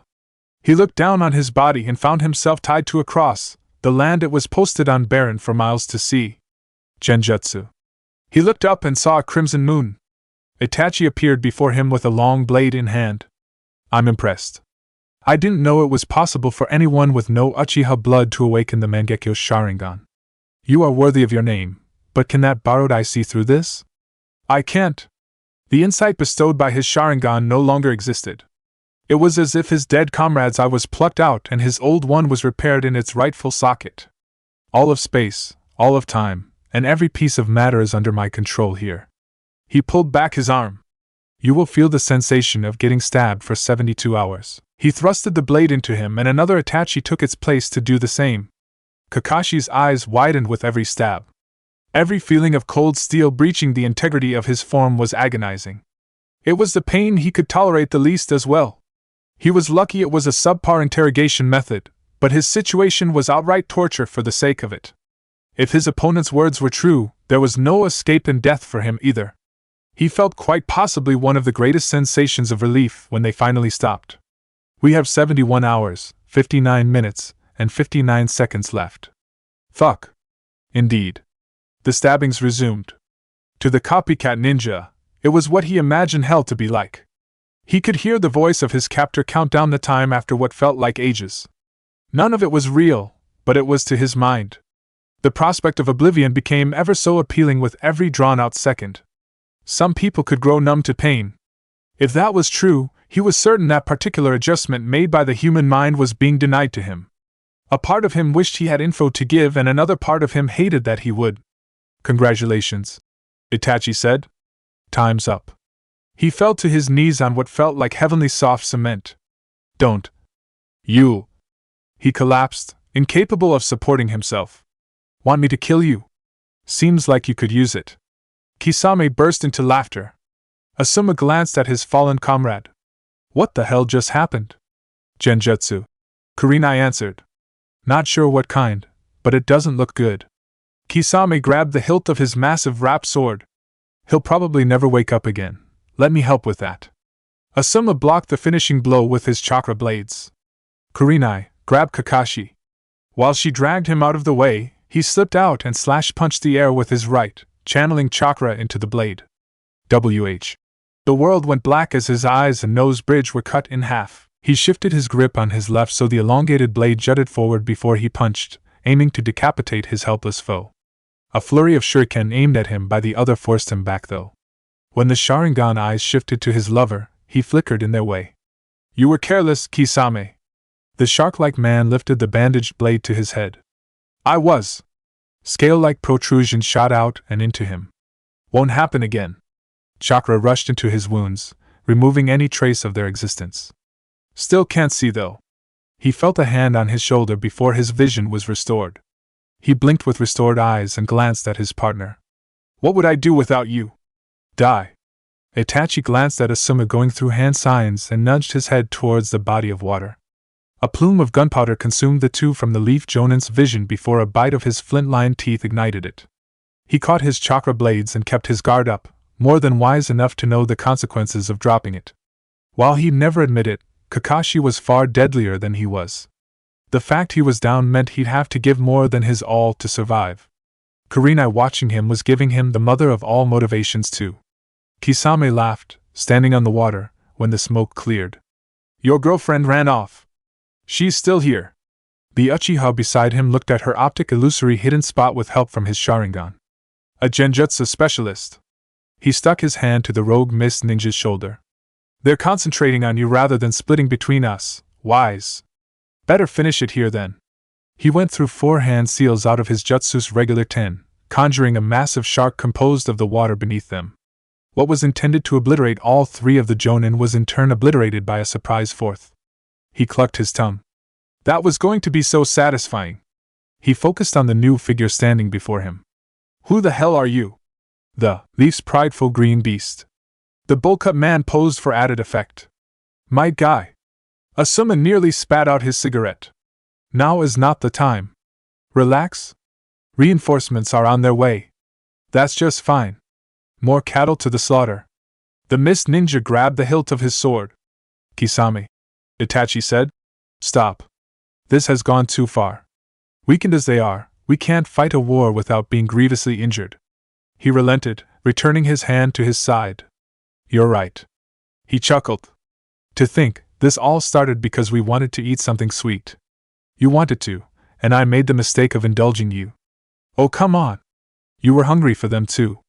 They flickered away as quickly as they came, leaving the 4 Jonin alone. I applaud your spirit. Guy clapped his hands together as he approached the Sarutobi clan head. Fending off 2 tough opponents on your own. Those reinforcements were a lie, by the way. I am them. Asuma put away his chakra blades, shook his head, and pointed his thumb to where he was sure his girlfriend was. Actually, I had help. Guy. Kurenai dispelled the jinjutsu concealing her and their fallen comrade's presence. We need tea. Her eyes were forced shut by a powerful gust of wind. My eternal rival, no. He picked up the silver-haired man to hold him close. She raised a twitching eyebrow. He's alive, just comatose. Won't be for long. Asuma shook his head at the tightening grip. Tears left Guy's eyes. Hold on, Kakashi. I won't fail you too. He turned to the hospital. His wounds are purely mental. Kurenai scoffed. Then I'm sure they'll have people who can help. He told me himself as much. There is healing ninjutsu for anything. Asuma sighed. And we don't have it right now, but we will. He looked down. Tsunade's coming back to take the position of Hokage. Wait, what? The 2 other conscious Jonin said. Yeah, I know. Our other choice was Jiraiya. Hayashi didn't want it, and you're holding our 3rd choice, who I really hope isn't a vegetable. He flinched as the fallen's best friend bawled. Kurenai put a hand on the weeping taijutsu master's shoulder. If anyone can heal him or Lee, it's Tsunade. She looked to Kakashi. Besides, it's Hataki. He can be just as stubborn as his students. Let's take him back to his place. I'll lead the way. Guy disappeared with a dust cloud. I really hope Tsunade gets here soon because I don't think that guy can take much more. Asuma smoked what was left of his cigarette, let it fall, and stomped the embers out. Also, Naruto is going to lose it again. He's not dead, Kurenai protested. Well, he went 8 tails when Dad died. Kakashi seemed extra protective of him. He's probably still dealing with grief, and both of us saw his clones beating the shit out of each other for some reason. She hummed. Maybe we can have Hinata break the news to him? He chuckled. Playing matchmaker at a time like this? He smirked at her blushing face before taking out his latest pack of cigarettes. We both saw how she calmed him down during the preliminaries. She glared at the fresh cigarette he put in his mouth. It was the one time. Asuma took out his lighter and lit it. And he wasn't showing any signs of the nine-tailed fox before. He slipped the mini combustion device back into his pocket. She shook her head as she made the tiger seal. That's going to kill you one of these days. Kurenai flickered after Might Guy. Didn't kill my old man, but I'll die a happy one so long as I'm with you. He grinned before joining her. The last and sole surviving member of the extremely minor Hatake clan was resting somewhat peacefully in his bed, best friend weeping at his side. They debated between going in to comfort him and informing the others of what just occurred. A game of rock paper scissors was played with Asuma losing, so he had to console Leaf's sorrowful green beast while Kurenai alerted the other shinobi. She made sure to tell them to keep word of it away from any member of Team 7. One was seemingly already in grief. Another had every reason to go off on a vengeful pursuit against the man with the Sharingan, and the last one may have been all too for the revenge. While she was uncertain Anko would hear the news, she was confident that she would act in the interests of the child as well as the village, unaware of how much that really conflicted. Chapter 26, My Father. When you put together two people who are used to eating the same thing, one who can't decide on what to eat, and another who doesn't care what they eat, the stupidest of arguments form. The merits of which unhealthy food is better than the other were as irrelevant as they were asinine. It all came down to subjective tastes. One, who wasn't used to having two of the same personalities in his vicinity, ended the argument by proposing a third option. The other indecisive one supported them, and the former delinquents lost, lacking unity. This sucks, the two said, looking down on the rice balls they were munching on. Neither of you could choose. Sasuke took another bite from his ball and began chewing it. So I chose for you. Sakura nodded as she swallowed some of hers. You didn't expect us to wait forever for you, right? Of course you'd go along with Sasuke, Naruto muttered. Anko glanced at the two and smirked. Oh, so they're like that, huh? She snickered when their faces turned red. They spent an entire month training with each other and Kakashi. He laughed, wiggling his eyebrows. Come on, you can admit it. The two stayed silent. Knowing their words would be ignored or misconstrued, they neither affirmed nor denied that statement. It was almost as bad as saying anything, but they couldn't win against them. Both were too flustered as well. Ah, look at them. She ruffled his hair. You're not any better with that Hyuga girl. TR traitor! He blushed as the two retaliated with their own teasing looks. Shifting his attention to his rice balls, he ate away his feelings. You know, there's no harm in it, relying on people, breaking down, not knowing what to do, and feeling helpless. It's human. Naruto finished chewing and swallowed. I understand where you're going with this, but I just don't like it. He looked down. All of that almost led me to releasing the 9 tails. Still, you held it back in the end. I'm sure you can keep it in check? She smiled, albeit sadly. That wasn't as simple as you guys might think. Obviously, Sasuke said. That likely took everything you had. Sakura gave him a warm look. We know you're strong, but you can't do everything alone. We understand you don't want to rely on anyone else. It's just we want to be there to help so nothing like that or what happened in Wave can happen again. All of us are here for you, kid. Anko wrapped an arm over his shoulders and pulled him towards her. His face was a scarlet red. And I'm grateful. He looked out into the blue sky. There are just some things I'm gonna have to do alone. His eyes grew somber.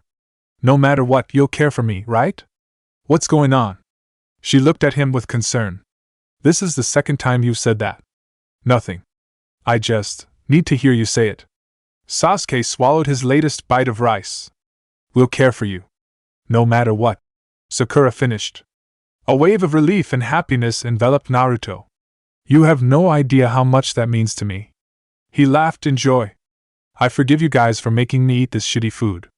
It's good. He scoffed. It's trash. Anko nodded. This tastes like nothing. She swallowed a bite and spat on the ground. May as well be eating cardboard. Then why are you eating it? Sasuke shot them a look. Because I'm hungry, they said. Sakura groaned. I hope Kakashi-sensei gets back soon. You prefer him over me? Anko asked, eyebrow raised. Yes, she and Sasuke said in unison. She put a hand to her chest, feigning hurt, while her favorite member of Team 7 rolled his eyes at them. I taught you mud wall. And I'm grateful, but we already have one super energetic member on this team. Keep that up and you'll have none. She leaned over to the Jinchuriki and rubbed her cheek against his, making him hum happily. Sakura twitched and turned to Sasuke, who was doing the same. I told you. She pointed at the deliberately exaggerated display of affection. She's going to take Naruto away. Bye, he said for added effect. No! Sasuke choked down a laugh. Kakashi won't let that happen. He finished off a rice ball. I'm not that familiar with our own military structure, but only the Hokage can reassign a Jonin, and Genin are always supervised in groups of 3. We don't have a Hokage right now, so it falls to him. Unless one of them makes Chunin, right? Naruto smirked. You're still stuck with the team unless you pick one of the more advanced jobs around the village. Anko elaborated, pinching his whiskered cheek. You can deny field work, but don't expect to make Jonin if you do. Her tone grew even more facetious than it usually was. Only we elite among pathetic fodder are the true independents. Tokubetsu fakers, Chunin layabouts, and you adorable little baby Genin just live in our shadows. Sakura narrowed her eyes and smirked. But that doesn't mean you can take him from us. Do you really think they're going to keep someone who took down a tailed beast a Genin? Oh no. Her smug expression died. Oh yes. She patted the head of the absolutely beaming boy. He's a shoo-in for Jonin, which means he's all mine. But don't you need strategy and intelligence to become a Jonin? Naruto frowned while Sasuke almost choked on his rice. Hey! Chunin's that milestone. Tokubetsu Jonin is the conciliation prize to people who are only really good in one specific area, which makes them shit higher than average Chunin. Real Jonin are expected to do missions on their own. Leading teams is almost entirely a choice unless the Hokage insists. You need to be well-rounded and a force all on your own. She grinned at the boy, shivering at the prospect of advancement. Taijutsu good enough to more than match the Hyuga, Jonin-level ninjutsu, and stealth skills that let him run away with high-level village secrets. He's Jonin. Wait. Sasuke cleared his throat. So, hypothetically, you can be a Genin with the abilities of a Jonin yet denied promotion because you lack the qualities of a Chunin? It happens from time to time. Some people are great foot soldiers but shitty commanders. Doesn't matter if they can blow up a mountain if they can't run so much as a lemonade stand. Sakura swallowed a bite of her rice balls and raised an eyebrow. Doesn't that make Naruto one? Anko patted his head to soothe his anger.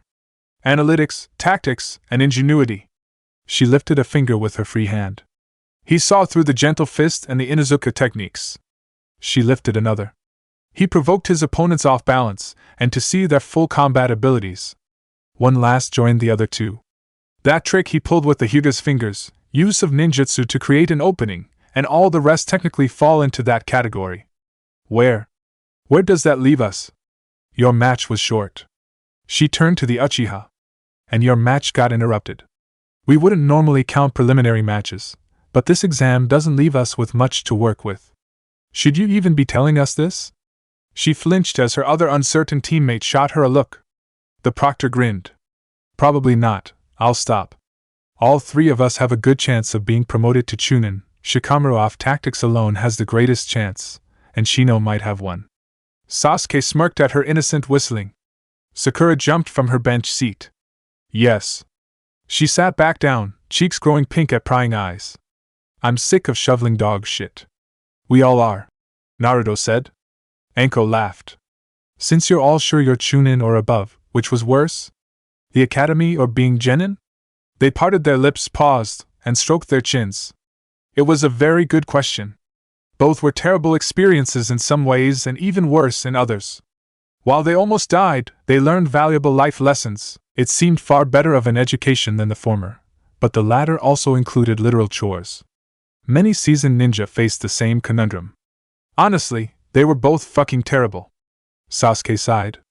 The academy. At the very least, we actually did things you could talk about as genin. Being genin for me. Sakura groaned. I actually miss learning things in the academy, even though they didn't really help. Anko nodded.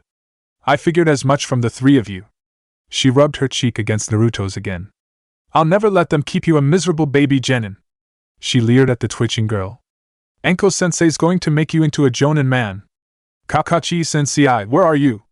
He's indisposed. A silver-haired man in an odd get-up only two of them really recognized walked over. You weren't at that ramen shop or Anko's favorite dango shop. He laughed. Strange to see why. Blue eyes flickering red caught his. Sasuke raised an eyebrow at him. Who are you? Ah fuck, the former delinquent said. Who am I? He began bouncing on one foot. A kunai, a shuriken, and even a rice ball from them made him stop to drop below the projectiles. Okay. You hate the entrance. You know him? Sakura asked. Anko sighed. He's Jiraiya of the Sannin. Pervy sage, Naruto reiterated. That Jiraiya? All three focused on her. Yes. Why does a member of the Sannin want to talk to you too? Sasuke asked, brow furrowed in disbelief. And what happened to Kakashi? Jiraiya frowned. Well, you might be down a sensei for a while. Those guys in the shop turned out to be super strong, didn't they? Naruto clucked his tongue. Sakura's eyes widened. Is he okay? He's in a coma or so I've heard on my way to find you. Jiraiya looked to his surprised adopted niece. Someone needs to watch the Uchiha here in case of Orochimaru, and I've been given a mission that puts me outside the village. Anko frowned, knowing it would be some time until he saw her student again. Get Kakashi's Umbu buddies to do it. Or take the other one. The Umbu have their hands full retrieving information, and someone with advanced knowledge of sealing jutsu needs to watch the seal. Every other jonin probably has their hands full too. Besides, you're watching over them right now. You already got to train him, and I never did show him how to use that jutsu. Naruto hummed. I'll go with you, but you have to teach me it. He looked to his uneasy favorite sensei. Take good care of them for me, please. He smiled. You know I'll come back. She relented and glared at the Sannin. You better not do perverted things with him. The irony. Sakura muttered. You know each other. Sasuke drifted off as he put the pieces together. He's the other person Kakashi mentioned was protecting you. She gaped at her punk teammate. A member of the Sannin trained you. Anko scoffed. I did. She narrowed her eyes at the old man. He was peeping on girls in the nearby stream. It was research. He protested. Knew it would only be a matter of time, but I didn't expect it to come so soon. Naruto scarfed down the last of his rice balls. Do we have to leave right now? Sooner the better. My mission is to retrieve someone who can wake Kakashi up. But before I go. Jiraiya locked eyes with the sad-looking jonin. There's something I need to tell you. What? He gestured her to come over. It's a bit personal. She rolled her eyes, ate the last of her current rice ball, got up from their breakfast bench, and walked over. This better not be about how unfuckable you are. She scoffed at his dismayed face. Really? Itachi Uchiha put Kakashi into the coma. He whispered. Anko blinked and hummed before slapping him, concealing the nature of the interaction and venting her frustration. Pervert. She stomped back to the applause of her gender-flipped mini-me. You better not end up like him. Never! Naruto gave her and each of his teammates, to their surprise, a tight hug before walking over to the legendary ninja, frowning when sure they could no longer see it. You'll be back and with your sensei before you know it, Jiraiya said. Don't lie to me, you piece of shit. He flinched while the boy picked up his shuriken. I'm not lying. He started walking toward the village gates. Do you want to pack anything? Got everything I need. Even clothes? He shot him a disturbed glance. I've seen you wear the same thing for almost a month. You of all people can't talk to me about wearing the same clothes every day. Are you okay? He scowled. I just got my team back. We were training under my new, cooler sensei, and now I'm leaving all of them. What do you think? Scoffing, he shook his head. Teaching me a new jutsu is the least you can do. Jiraiya kept silent at that. He didn't know the boy was debating whether to kill him after he taught him the swirly death ball jutsu or after he learned everything he could from him. In his mind, he took a grieving child from his loving family right after telling him his father was in the hospital.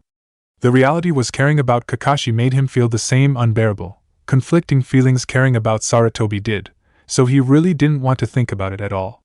Anko sighed when they disappeared out of sight. Now he's training under a member of the Sannin. She raised an eyebrow as the bench shook. Sakura's fist was visibly embedded in the wood of the table. We can't let him leave us behind. You said it. Sasuke turned to the dejected Jonin and denied her cuddly wuddly. Still up for teaching me that lightning jutsu? Yeah. As soon as I finish breakfast. The remaining members of Team 7 stared at the most depressing consumption of rice balls they would ever witness in their lives. Not even her mood during their punk teammate's second coma was as soul-sucking. It was the equivalent of a caveman who lived their entire life in the darkness of their cavern home witnessing an entrancing ray of light only for it to vanish when within reach. While grading, her usual abrasive demeanor was preferable. They realized not long after on the walk to the practice field her behavior mirrored their wayward teammates' reaction to a written test. What they didn't know made him feel worthless. Quite some time passed since either was at the village gates. The Chunin exams and the threat of Orochimaru kept them in. While they would normally be more than happy to leave, they felt conflicted for different reasons. One was leaving his home while it was at its weakest, and the other was leaving people he wanted to cherish what could be their last civil moments together. Two otherwise happy people were very dour. Lord Jiraiya! Izumo saluted at the sight of the old man and glared at his partner when he didn't do the same. Kotetsu shrugged before doing the same. Lord Jiraiya. He squinted at his companion. Naruto? Dumbass? The boy mocked. Hey! Do you really want to get into an argument with a barely teenage genin? Izumo asked. Not a good look. Kotetsu shot him one. He beat a tailed beast. Whose side are you on? You're both dumbass. Naruto clarified, walking past them. Jiraiya rubbed the back of his head as he went on. I'm borrowing him. If you have an issue, take it up with the council. The Chunin duo watched the two leave the village before sharing an equally confused look. When the other far more unlikely duo was beyond sight, they locked eyes with each other. Say whatever you've been waiting to since you heard I lost it. Jiraiya inclined his head. The old man would be proud of you. Oh, for fuck's sake. Naruto stopped and stared him down. He believed in you. He was proud of you. Do you have any idea what me and him were actually like? His hands balled into fists as he looked down. All he did was lie to me. Whenever I asked for the truth about anything, he told me it was for my own good. Then he'd give me a hug as if that'd change anything. He scoffed, meeting his eyes again. I'm glad he's dead. You're right. I don't know what your relationship was actually like. All I know is someone you've known for your entire life died, a man I can tell you cared for in spite of all that. I'm sorry. He averted his eyes for a moment. Just stop. I'm so sick of it. Let's go do whatever your mission is and head back. Okay. He focused back on the road and resumed leading the way. What is your mission anyway? To retrieve Tsunade, the chosen candidate to take the place of the fifth Hokage. He raised an eyebrow. Never heard of her. The old man shot it back. Did you pay any attention in the academy? He laughed at the shake of his head. Neither did I. You've never heard anyone, even the other shinobi, talk about her? Not once. I know it's been a long time since she was in the village, but still. Jiraiya looked up to the sky. She was Orochimaru and I's teammate under the old man. We were made legends in the Second Shinobi World War when we survived Hanzo the Salamander, who named us the Sannin to begin with. Hanzo? He winced. Really? Not even him? The academy sucked. I know, but still. He shook his head. Other villages were looking to make footholds in the minor countries nearby. From the land of rivers to the land of steam. One of these countries was the land of rain. It was kind of in the middle of everything, so almost every major village marched through. His eyes narrowed. That was when almost entire world learned of Hanzo. He slaughtered an entire leaf platoon with nothing but chain and sickle on top of his summoned salamander. Naruto scoffed. Summoning? Lame. Kid, he killed an entire leaf platoon. I know because we were the only survivors. So what? He had a summon with him. What's the point of facing down an army if you're going to have other things fight for you? You're missing the point. He groaned. Ibius, his salamander, could breath poison, but Hanzo just used his chain and sickle on top of a bunch of exploding tags to wipe everyone out. I'm not sure if he was even capable of any other jutsu. He shook his head. Only the old man in his prime could have beaten him. Chio of the Sand fought him to a standstill according to some reports. His expression grew dour. It still wasn't enough to stop the damage all the roaming armies caused. Oh well. Hundreds of people died, starved to death, or had to defend themselves against roaming bandits and deserters. And? Jiraiya shot him a look. Have a heart, kid. Everyone has shit to deal with in their life. Let them worry about it. If they die, they die. Worry about yourself. Now who's ignorant and short-sighted? Fuck off.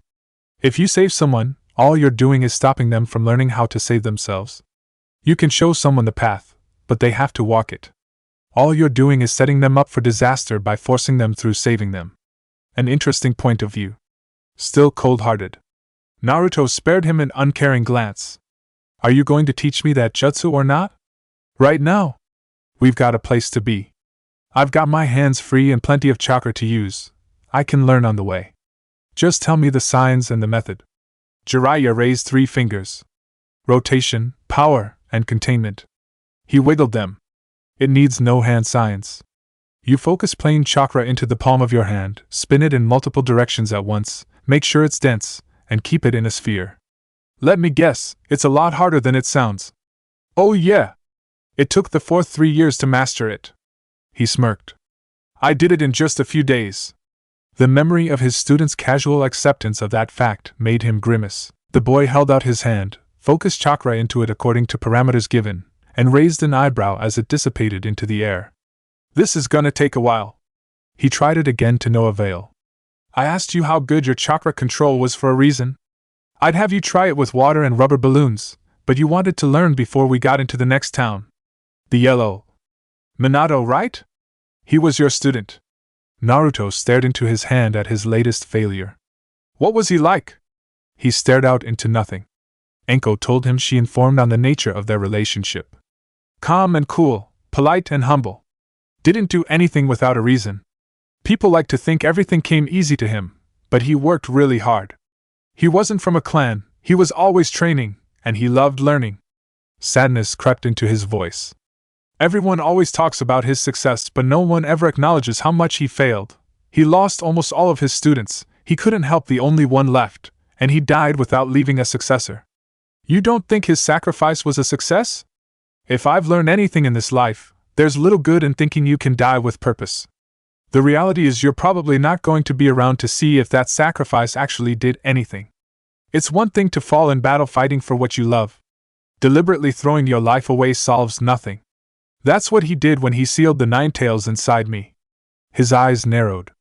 Jiraiya shrugged. We're still not sure what happened that day. He probably thought he didn't have much of a choice, and he had to make a deal with the Shinigami. I only wish I could have been there to make it in his stead. Isn't that the same thing as throwing your life away? Maybe, but I would have gladly died for him. The boy hummed. He was really strong, right? He laughed. He could have killed Hanzo in the blink of an eye. A proud smile made its way onto his face.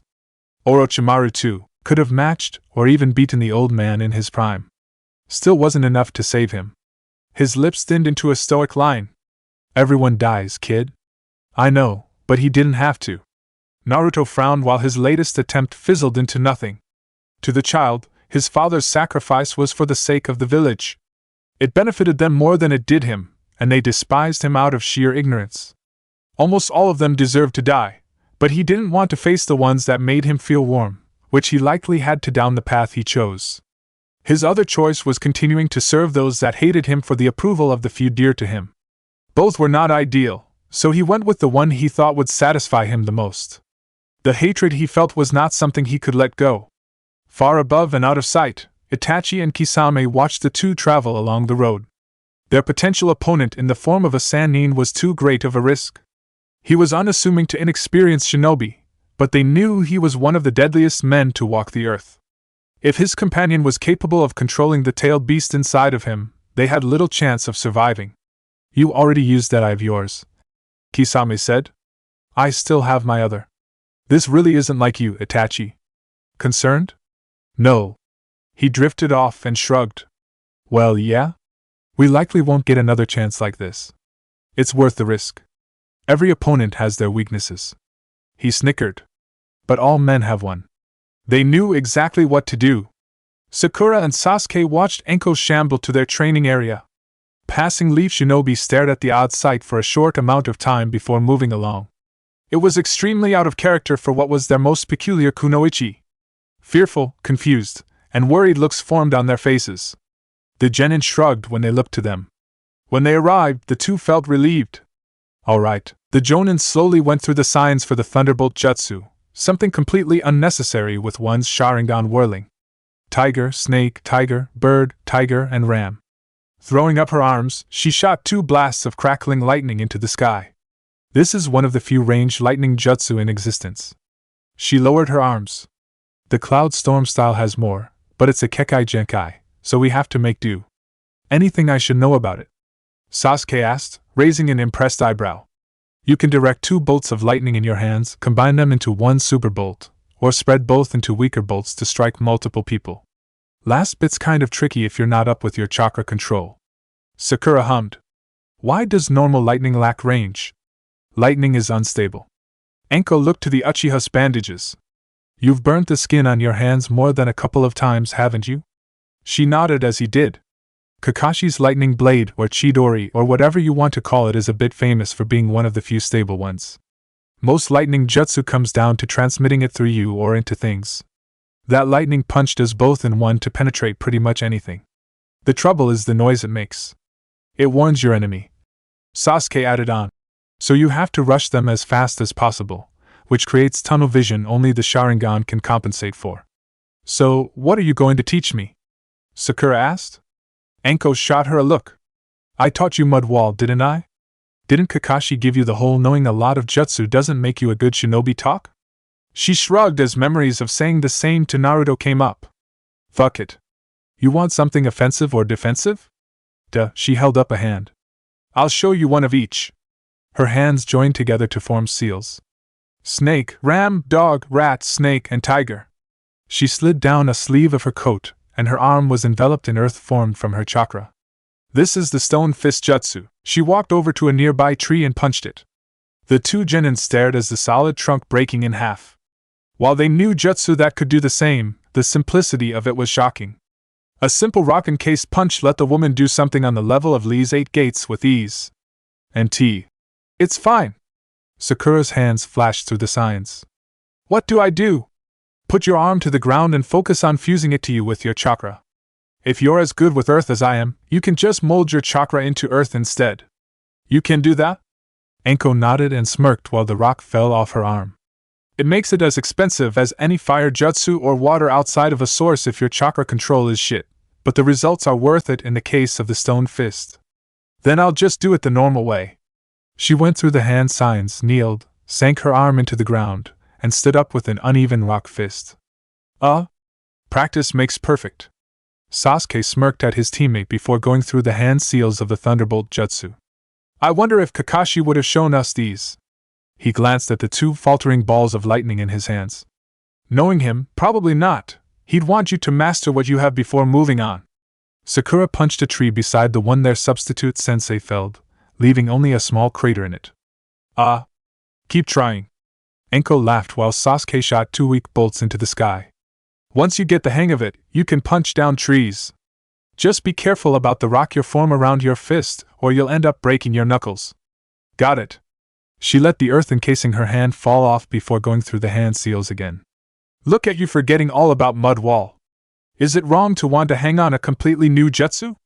She shot the young kunoichi a look. You'll get more out of the Mud Wall than trying to match the boys, but that will come in handy if you're in a pinch. She flinched at the sound of the other shooting a lesser super bolt up. There's not that much chakra in your supply, so you're not a good offensive ninjutsu user like they are or I am, but that's alright. I'll introduce you to Kurenai, if Kakashi doesn't wake up soon. She's ambush-oriented like you. Sakura blushed as her arm was enveloped in a slightly better rock fist formation. I teased her about going out with Asuma. She punched a tree, but the earth's split reinforcement split apart under its own force. Might have burned that bridge. Everyone teases her about it. Pretty sure even her genin know at this point. You'll be fine. Tutoring Naruto's teammates in place of him turned out to be of some solace, but she still felt his absence. Chapter 27 My Brother. The headquarters of Root, what could be considered the Umbu among Umbu in the Land of Fire, was normally a lifeless place. Sarutobi ordered them disbanded years ago, not that they ever listened. In their eyes, they were the best defense against the worst threats to the Leaf Village. Regular Umbu could be entrusted with tasks Jonin would find reprehensible. Root would take ones even Umbu couldn't stomach. A dozen or so men kneeled before one in the middle of the complex's central room. They just relayed the recent events to him. It was a matter of the utmost importance, and one that could threaten their existence. Only they and the dead third Hokage knew how dire it was. "Shall we pursue?" a captain of their squads asked. Danzo Shimura shook his head. If Itachi wanted to turn against the Leaf, we wouldn't be having this conversation. He was only sending a message. His eye narrowed. What purpose he saw in rendering Hatake comatose, I do not understand, but it is possible he thought him that great of a threat. Another cleared his throat. Shall we wake him? There is likely nothing any of you can do if he hasn't been woken up by now. Are there any reports from the other villages? The rock is stirred, but they have yet to truly consolidate their forces. Anoki the fence-sitter is true to his name. The sand is too busy recovering from their failed attack to make any moves. No one can find the Kazekage there, so Baki is acting temporary Kazekage. The mist has been sending envoys to the minor villages for the sake of establishing trade and diplomatic ties. Military is quiet. Yagura Karatachi's regime instability is still lingering. The Cloud's research teams are more active than usual. If there's any time for the jutsu they've been hoarding, it will be in the coming days. All they're waiting for is the right moment. Danzo hummed. It will be the three greatest villages again with the dismal other two floundering about. The rock will wait until hostilities begin with us, and the Cloud to strike at us both. Eventually, the mist will be forced into it by a reckless action from the Cloud or the other officials in its government. The sand will be completely at our or the rock's mercy. His eye looked down at the cement floor. An alliance is possible yet not preferable after their failed treachery. Shall we make them comply? A masked captain asked. Don't waste your time or our resources. Anoki won't extend an offer for alliance until the fighting is certain, and the Cloud has never interacted with the sand in a meaningful manner. Let them come to us begging for forgiveness. They will be of some use. He looked up to his followers. For now, stay in the village. Jiraiya has taken our Jinchuriki with him to retrieve Tsunade. We cannot risk any possible lingering spies escaping with that information. They nodded and dispersed, leaving Danzo alone in the darkness. Perilous times were ahead. He could see it coming and could feel it in his old bones. The last two heads of the Shimura clan, his father and grandfather, died in war. It was a fate awaiting many shinobi, yet one he was uncertain would claim him. Still, it was too early for him to discount that possibility. Enko's training of the leftover Team 7 was stopped short by one of them running out of chakra. She warned her it would happen, but she pressed on regardless. While not chakra exhausted, the girl was nearing it.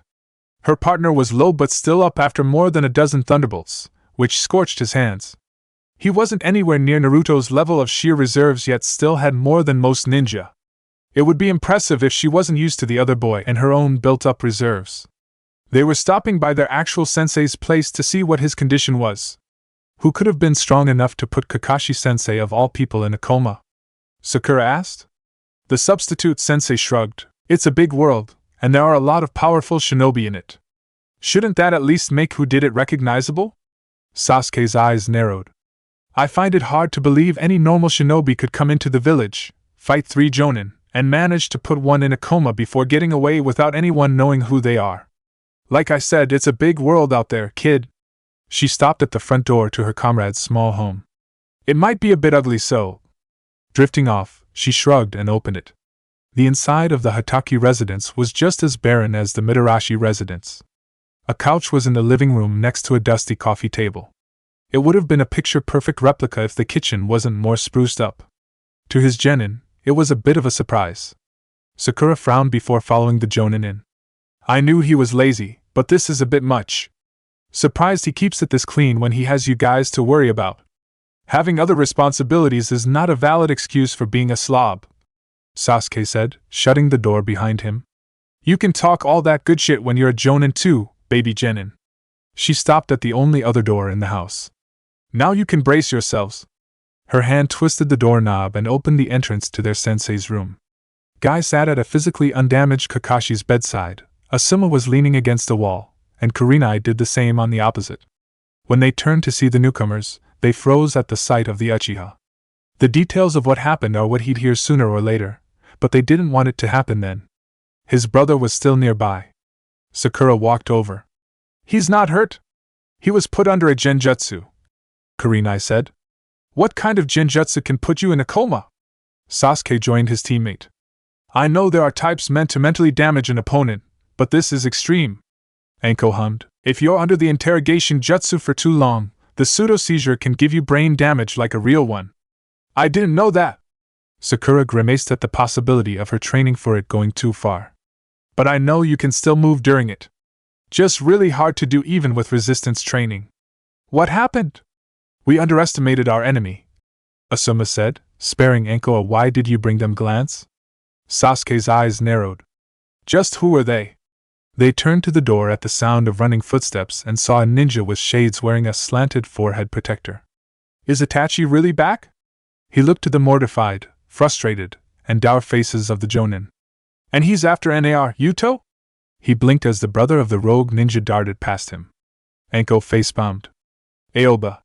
She dragged her hand down as she placed her other on Sakura's shoulder, preventing her from running off with him. You dumbass fucking Tokubetsu loser!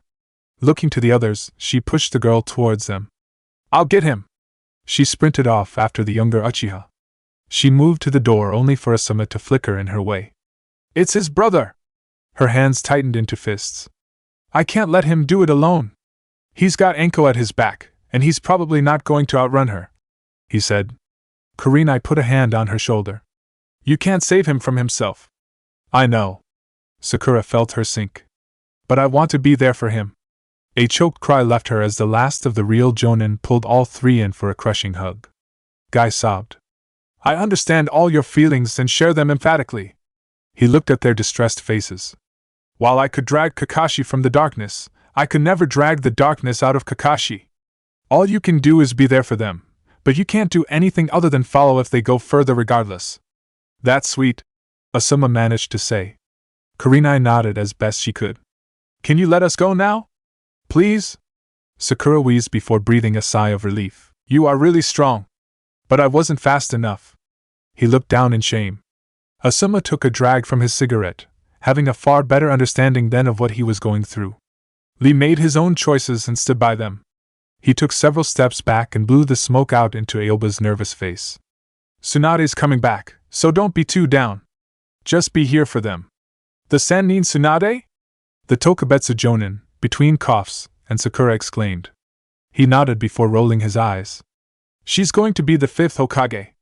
Jiraiya went out with Naruto to fetch her. That's great. Sakura blinked at the dour faces of the jonin.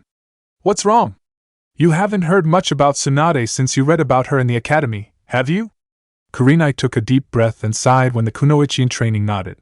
Many young girls joined the Leaf's Ninja Academy in hopes of becoming like Tsunade, or out of the shared belief with boys that being a shinobi was cool. The reality was never as they expected it to be. She never saw her, but the countless stories she heard on the road made her realize they were chasing the shadow of a woman who lost herself a long time ago. With Itachi and Kisame going after his charge alongside Sasuke chasing after, Jiraiya more than had his work cut out for him. By the time Naruto and Jiraiya reached the nearest town in their path, it was the afternoon. The edges of the sky were beginning to turn amber, signaling the coming sunset. Hustling and bustling of the populated streets with various stands and signs relieved them from the awkward silence of their journey. It was the boy's first time in a real town that wasn't a run-down squalor like the one in Wave. He immediately noticed and appreciated the lack of hateful eyes aimed at him. This is a nice place. The experienced traveler tilted his head from side to side. It's not that interesting. Where we're going is somewhere really fun. He laughed at the memories as he led the boy to a nearby hotel. A town like a super red light district? Not really. It's pretty wholesome, all things considered. You'll like it more if you like this place. He couldn't help but smile when his student's son hummed in wonder. They stopped by an outside reception desk. Jiraiya fished through his wallet for the correct amount of Rio. His charge looked around, taking in the little details that separated the town from the village. As odd as they looked together, they weren't out of place. All right, The man's eyes froze on a beautiful woman in a cocktail dress with long flowing black hair looking in their direction not far away. Naruto followed the line of his gaze to the stranger. Pervy Sage, I'm pretty sure that's a whore. He felt his blood rush when she brushed aside her hair and winked. Yeah, that's a whore. He scowled, cheeks red. What do you know about women, kid? More than I should, less than I think. I'd been in the red light district enough times to know what that dress, that look, and keeping herself open means. He put the key in one of his hands, balled his fingers around it, and began walking towards her. Work on that jutsu. I was going to anyway. He deadpanned. Opening his hand, he lifted it and saw a room number engraved into the key. He closed it before going into the hotel proper. The halls were a somewhat dirty white with maroon flooring. It reminded him somewhat of the Leaf Village Hospital, but that was pure white. Several minutes of wandering passed until he found the room in the back. As far as rooms went, it beat out what was waiting for him in the apartment he hadn't been in for well over a month. Naruto jumped flat onto the bed, held out his hand, and concentrated chakra into his palm. 3 years for Dad, a few days for Pervy Sage, and who knows how long for me. He based it on our secret weapon. Huh. He raised an eyebrow as the chakra fizzled out. You've been quiet. Never mind that. Your father developed that jutsu to mimic one of our abilities. Not even close to the real thing. I am surprised he was capable of doing that much though. So you know how to do it? He focused chakra into his palm again. In theory. The power and containment elements are similar, yet the rotation is unnecessary, at least for us tailed beasts. What's the real thing then? A massive explosion I could have leveled almost your entire village with. He blinked at his latest failure. Oh. Can you teach me that? Our chakras are completely different from yours. You would have to use mine. Then I'll stick to this. Good luck destroying the village then. The boy scoffed. I don't need luck. He smiled as the swirling ball vaguely began taking shape, twisting the air around his palm. See? His brow twitched when it faded and the Ninetales began laughing. Well, you try it then. Hand over your body for a moment, and I will. Oh no! I'm not handing control over again. Then keep failing. I will. The swirly death ball jutsu refused to form in his hand again.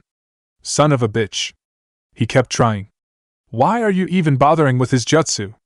Asking about who he was? I thought you finally made up your mind. I don't know. Still some longing, I guess. He's dead. Your questions will bring you no satisfaction.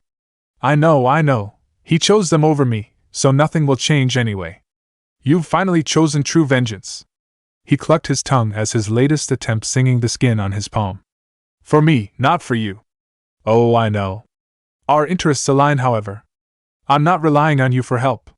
His eyes glared into his chakra powerful enough to be visible. Then what do you call asking me for information about the Sharingan? A question you answered. Please.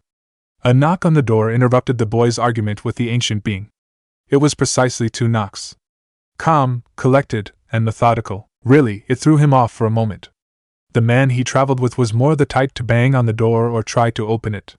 He was likely depressed after realizing the woman was a streetwalker, though. He crossed his pointer and ring fingers, poofing another hymn into existence on the bed. I told him so. Why do I have to answer it? The clone rolled on to its stomach to kick up its legs. I gotta practice a jutsu. It raised an eyebrow. Can I practice the jutsu? That? He raised a hand to stroke his chin. Would that work? His clone shrugged before rolling off the bed onto its feet. I'll open it. It walked over, grabbed the doorknob, turned its hand, and blinked at the cloaked man behind. Pervious. Naruto saw the fully matured Sharingan, closed his eyes, and made the shadow clone jutsu sign to create a dozen or so more clones. Itachi met eyes with the clones and put him under the Sharingan's basic genjutsu. Then they widened as the world faded to black, leaving only the 2 of them below a mountain-sized orange red fox. Lowering its head to glare directly at him, it inched its forelegs around the target of his genjutsu. Dirty Uchiha. What? He was back in the real world. The original clone looked down at its stomach. Hey! Stay out of this! Looking up, it locked eyes with him again. Do that again! Naruto and the others shot at looks. What? When you split yourself with the shadow clone jutsu, I am split among them as well. Really? They all said in unison. Itachi? Kisame called out. What's going on? His partner stepped back, betraying no emotion. The Nine Tails disrupted his chakra network and disabled my genjutsu. He's a perfect Jinchuriki? Yes. I think we should run. Indeed. The Naruto scowled when they turned. Hey! Itachi! A voice familiar to, not counting clones, two of them yelled from down the hall. Sasuke? The Narutos blinked. Putting a hand on his partner's shoulder, the elder brother faced the uneasy younger. Kisame, can you hold him off for a while? I think. He raised a hairless brow as the clones spawned clones of their own. He's no! He grabbed the hilt of his sword to slash one of them, but it exploded him into the opposite room. Itachi, having flickered towards his brother on instinct, watched a line of giddy clones, presumably explosive, follow after the rogue swordsman. You've made a peculiar friend. Naruto walked out of the room and leaned against the wall as his copies pushed back the shark-like man with their explosions. Need my help? He glared at the remaining stranger. Your brother's kind of an asshole.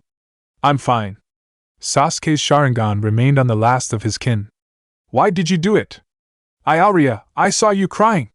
He stomped forward and pointed a finger at him. I thought it was just me wishing there was one last shred of love in you, but I can see now that was real. Gritting his teeth, his face scrunched in anger and sadness. Why did you do it, big brother? Itachi snatched him by the throat. Do I have to rem?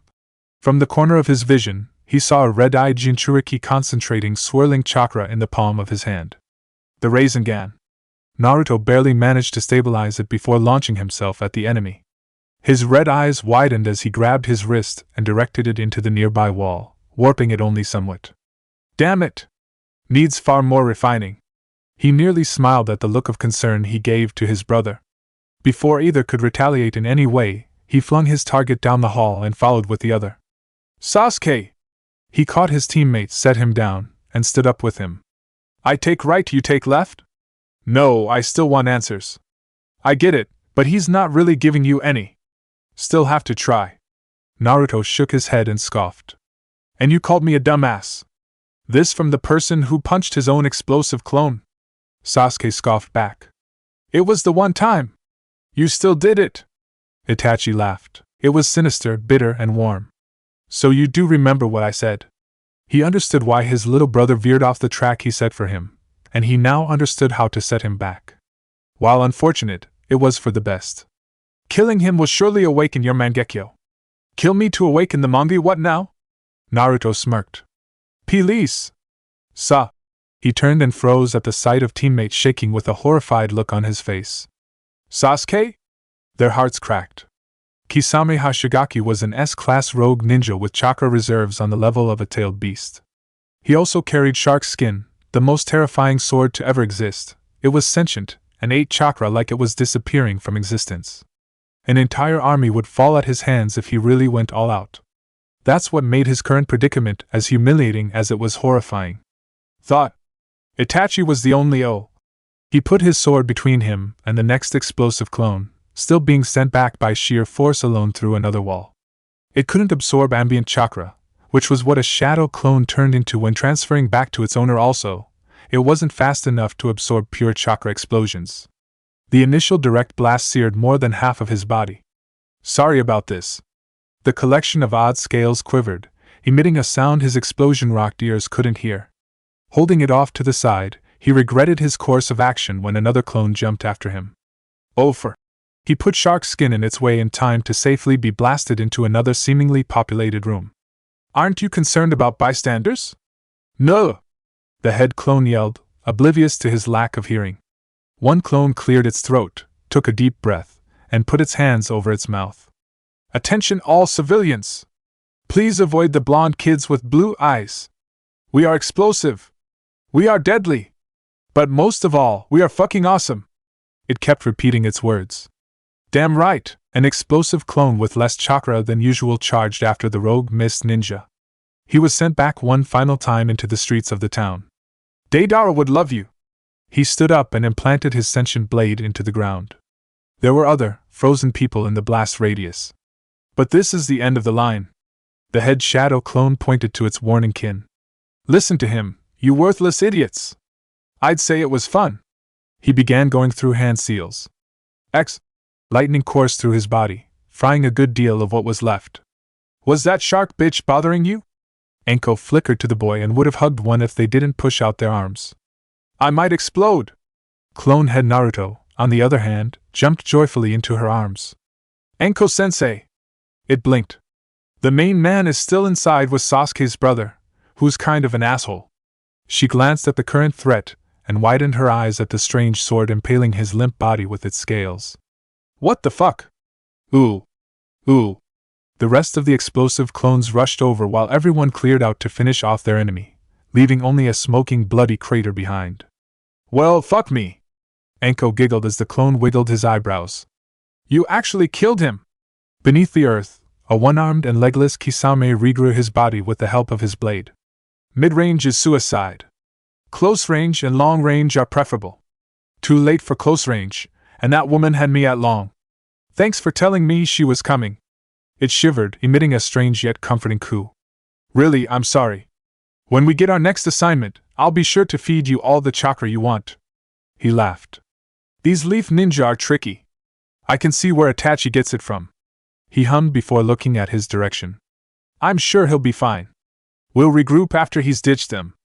In spite of the setback, they gained much information on what could be their greatest obstacle. The Nine Tails broke his Jinchuriki out of Genjutsu, which meant they had a working relationship.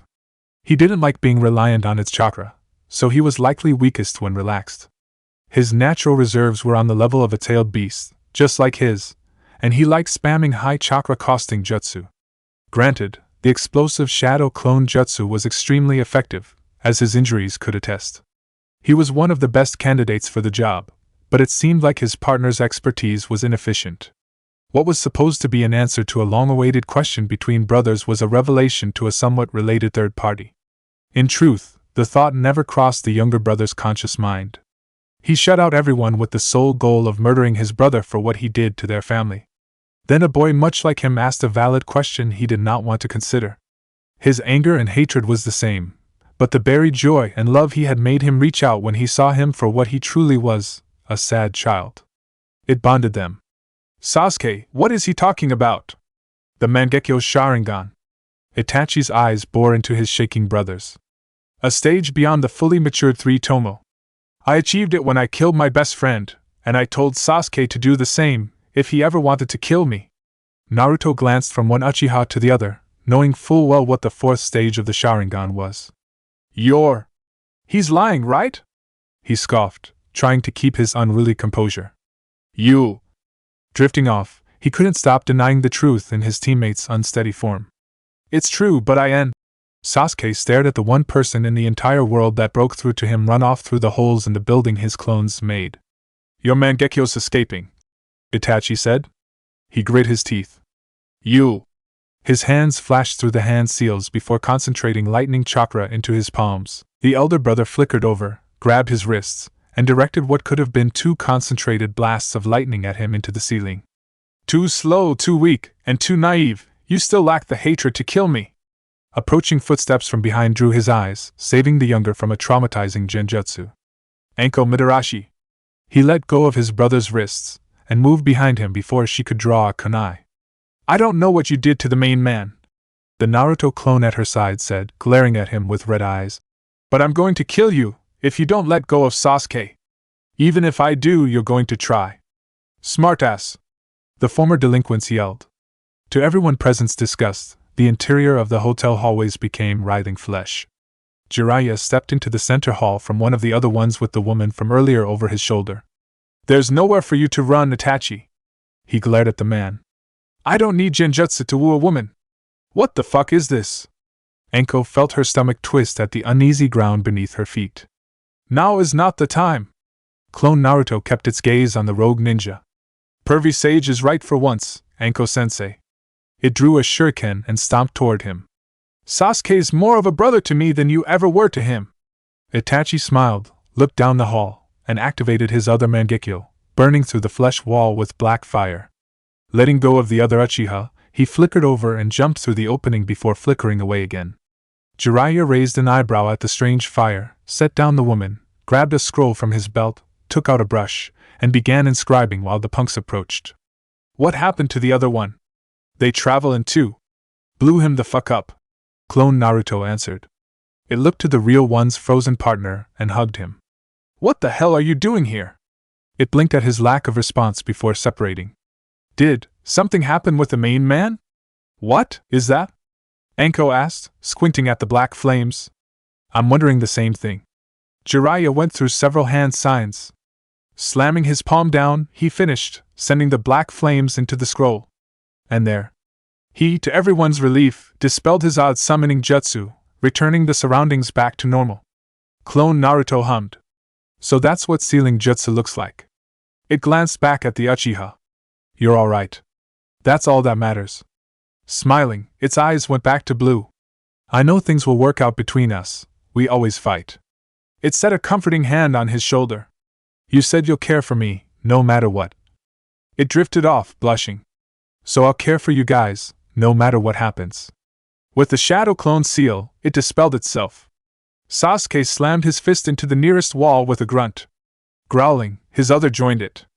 He turned and began wailing on the durable material, leaving imprints of his fists. Anger, hatred, sadness, and fear all overwhelmed him. Hey! Anko grabbed him from behind and pulled him back. He's gone. You're alright. He nearly attacked her before snapping out of it. Itachi. He. Relaxing, he looked down. Damn it. Where's the real Naruto? Jiraiya asked. All three felt horror at the realization he was alone with a prodigal Uchiha still after him. Trauma and emotional distress were things every human being had a limit on. Depending on how used to them a person was, it would be higher or smaller. Sometimes it didn't change regardless of how much they endured. Stoicism helped, but there was a limit in that philosophy and mindset as well. There were some people too horribly broken to break any further.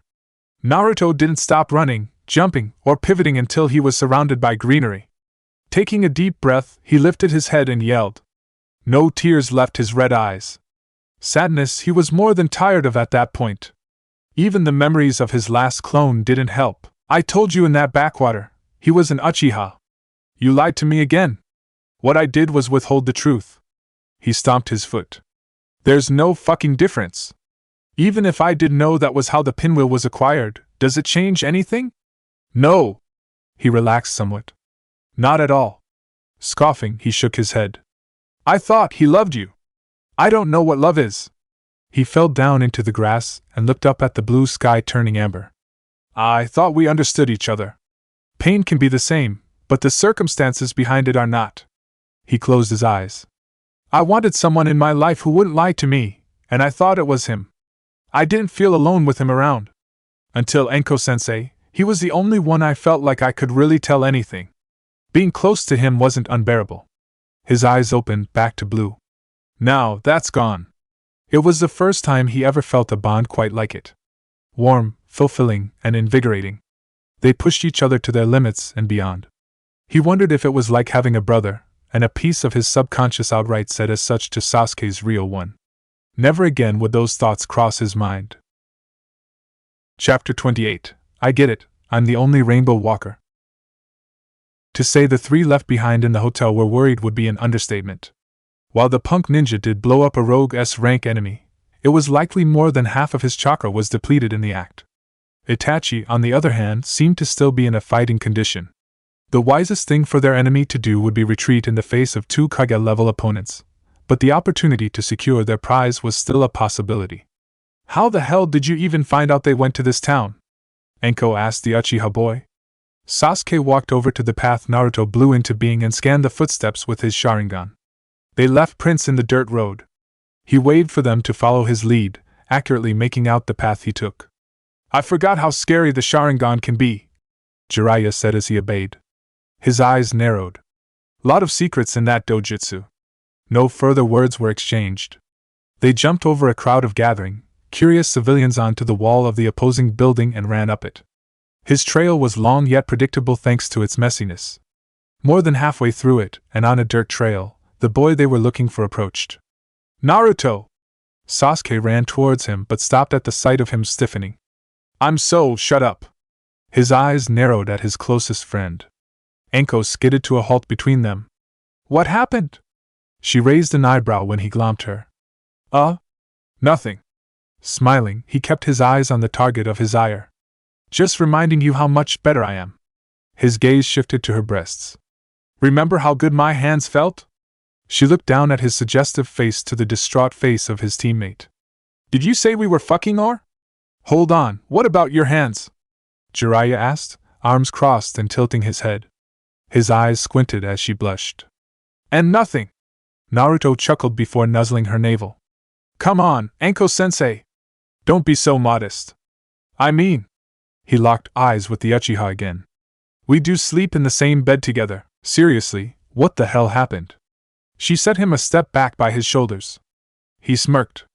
I'm just letting him know not to get used to you. After all, you are my sensei, and this is just some orphan loser, right? Knock it off. She flinched as he jumped. You're worrying me. You don't have to worry about anything.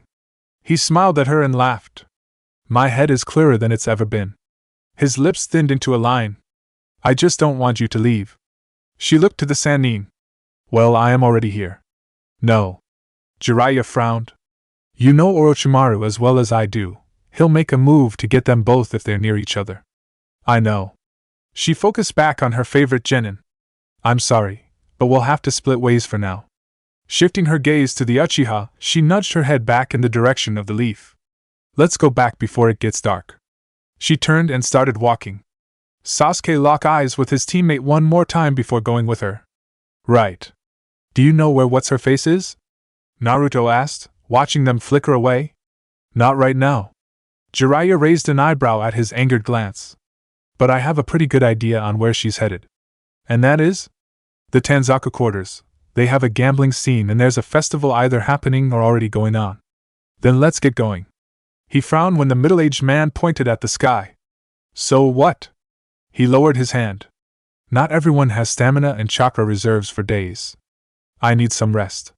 Why do you think I paid for a hotel room? Fine. But we head out when I wake up. Deal? I guess? He stared at the boy walking back to the town, spiraling chakra in an outstretched hand. Hurry up. Shaking his head, the legendary ninja followed. You really need to learn how to relax. While the retrieval party for Tsunade returned to their first stop, Anko and Sasuke rushed back to the leaf. There weren't many sources of light in the middle of the night. One of them could see with their Kekai Genkai, but the other would have some difficulty without letting her eyes adjust. A brief time frame like that was still a good moment to attack. What happened? She glanced at the boy and frowned at his silence. Oh, come on. It couldn't have been that bad.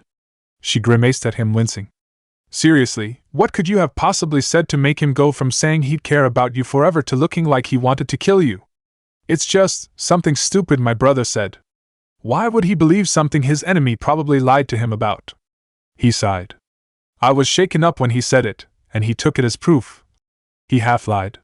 It was stupid of us both. What did he say? It's personal. She kept her eyes on him for a minute before shaking her head.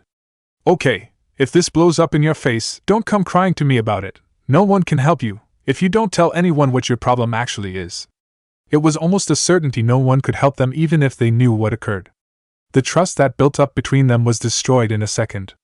What was respect and care became disgust and maliciousness. No method of communication could let him know his feelings were genuine. He didn't want to kill him, no matter what power could awaken within. As far as he was concerned, that would be nothing more than a lie to get him to drop his guard. Too many people withheld the truth from him already, so he was long past tolerating more of it. Their bond was broken. On a hill some ways from the town, Itachi Uchiha rested in the grass with his eyes closed. They were throbbing from his use. It was necessary despite the damage it did to them. Kakashi Hatake was not an easy opponent, especially with a Mangekyo with abilities he was not aware of, and the flesh wall Jiraiya conjured was resistant to fire, a quality his eyes could perceive. He intended to use his most powerful genjutsu to cement his brother's hatred, but he never had the chance. If the Jinchuriki went all out, he would need to use one of his eyes as well. Kisame, fully healed, in red and black rags emerged from the ground, shark skin unwrapped in his hand. Seems like we missed our chance. There will be another time, albeit more difficult. Boss is probably going to send some other team. He kicked a foot against the soil and did the same with his other. We're not exactly a good matchup. Effectively immune to genjutsu, prefers his own powers over the tailed beasts, specializes in ninjutsu that consume heavy amounts of chakra, and he has a fondness for the explosive shadow clone jutsu. Deidara and Sasori? Itachi's eyes inched open. One would be ecstatic at the idea of defeating an opponent I could not, and the other's abilities extend past my knowledge. While Deidara's expertise in explosives would come in handy, there may be a chance for him to be done in by his own art. Finishing the job you started. Kisame burst into laughter. I'd pay good money to see that. He paused. Speaking of money, what about the angry puppet man? I don't know the extent of his abilities either. But if he did put up a fight against the first Hokage, I can't imagine it going well for the Jinchuriki. They just need to find someone he won't kill. The Uchiha nodded. Unlike us, he wouldn't give up in the face of such unfavorable odds. I'd like to think he'd know better due to his age, but his temperament doesn't suggest as much. He hummed. There's a good chance he would have died in our place. I thought old folks were wiser and calmer too until I met that geezer. His inclusion was decided on his skill alone rather than any ability to behave like a shinobi. It's possible Hatake could have handled him alone. Kisame laughed again.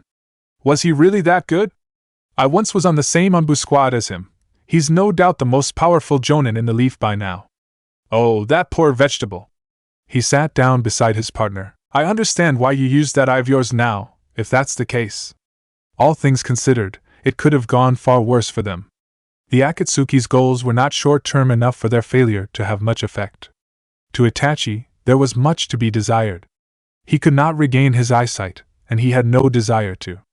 A battle to the death between him and his brother would have to wait a little longer, so he'd need to adjust his usage of the Mangekyo. His message was more than received to the Leaf Village. Neither the boy nor the middle-aged man got much sleep through the night. They managed to find another hotel to take them on short notice. One was grateful for being absent, returned to punish him for his explosive self-defense. He had a new jutsu he gained massive progress with and thoughts he wanted to not have, so he spent most of his time practicing rather than sleeping. It was only when the Toad Sage had enough of the whirling sound of chakra did he stop to rest. The same sound was making him twitch on the road. Why is healing ninjutsu incapable of undoing exhaustion? Jiraiya yawned. I could use that right now. He glanced at the swirling in his apprentice's hand. I'm surprised you've already advanced to the last stage. There were stages? For rotation, I'd start you with water balls. Power, I'd give you rubber. You're on containment, keeping all of that in check. Naruto scowled as his swirly death ball spiraled out. I'm a hands-on learner. That's what the balloons were for. No, I mean I do better when I'm actually fighting. He recalled the Rasengan he made to protect Sasuke and his latest attempt sputtered away. Damn it! Using a jutsu you don't know in combat is dangerous. I know, but everything makes sense. You fought in a war, didn't you? Don't you get it? Jiraiya looked at him in concern. Get what? There's no failure, it's do or die. His blue eyes were illuminated by a flimsy ball of chakra. All three of us failed against Hanzo, and we're still alive. But you did enough to live. Really, it's not that simple. Groaning, he shook his head. Never mind. He tried another ball. So Tsunade, right? She was your medic? Was she basically your cheerleader most of the time or something? The Toad Sage scoffed. She'd break one of your ribs with her pinky and heal it, if she heard you saying that. A super strong sensitive bitch, got it. I'm serious. He shot him a look. She almost killed me when I did some research on a bathhouse she was in. The super strong sensitive bitch then. Jiraiya laughed. Nice knowing you, kid. I just exploded some weirdo shark guy. Some dried-out super strong hag isn't going to faze me. He spared him a glance, focusing away from an attempt. Who was he and why was Sasuke's brother with him? First, Tsunade can control how old she looks. Second, they were a group called the Akatsuki, and I'm pretty sure they're after what's inside you. He squinted. Why? Probably because it has the biggest amounts of chakra we have ever seen and likely ever will. If you mean Tsunade's age, it's because women don't like getting old. Don't say that in front of her face. Wait, if she can control how old she looks, how are we going to find her? Trust me, I can tell if it's her from a mile away. He chuckled perversely. And she has a really bad gambling habit. Naruto raised an eyebrow. That's why we're going to a gambling scene. He blinked. We're giving the village to a gambler? Is she at least good at it? You can't be good at gambling, but her luck and inability to admit defeat is so terrible she's known as the legendary sucker. The swirling in his palm stopped. She's going to suck off our enemies? Jiraiya burst into laughter. No! He held on to his sides.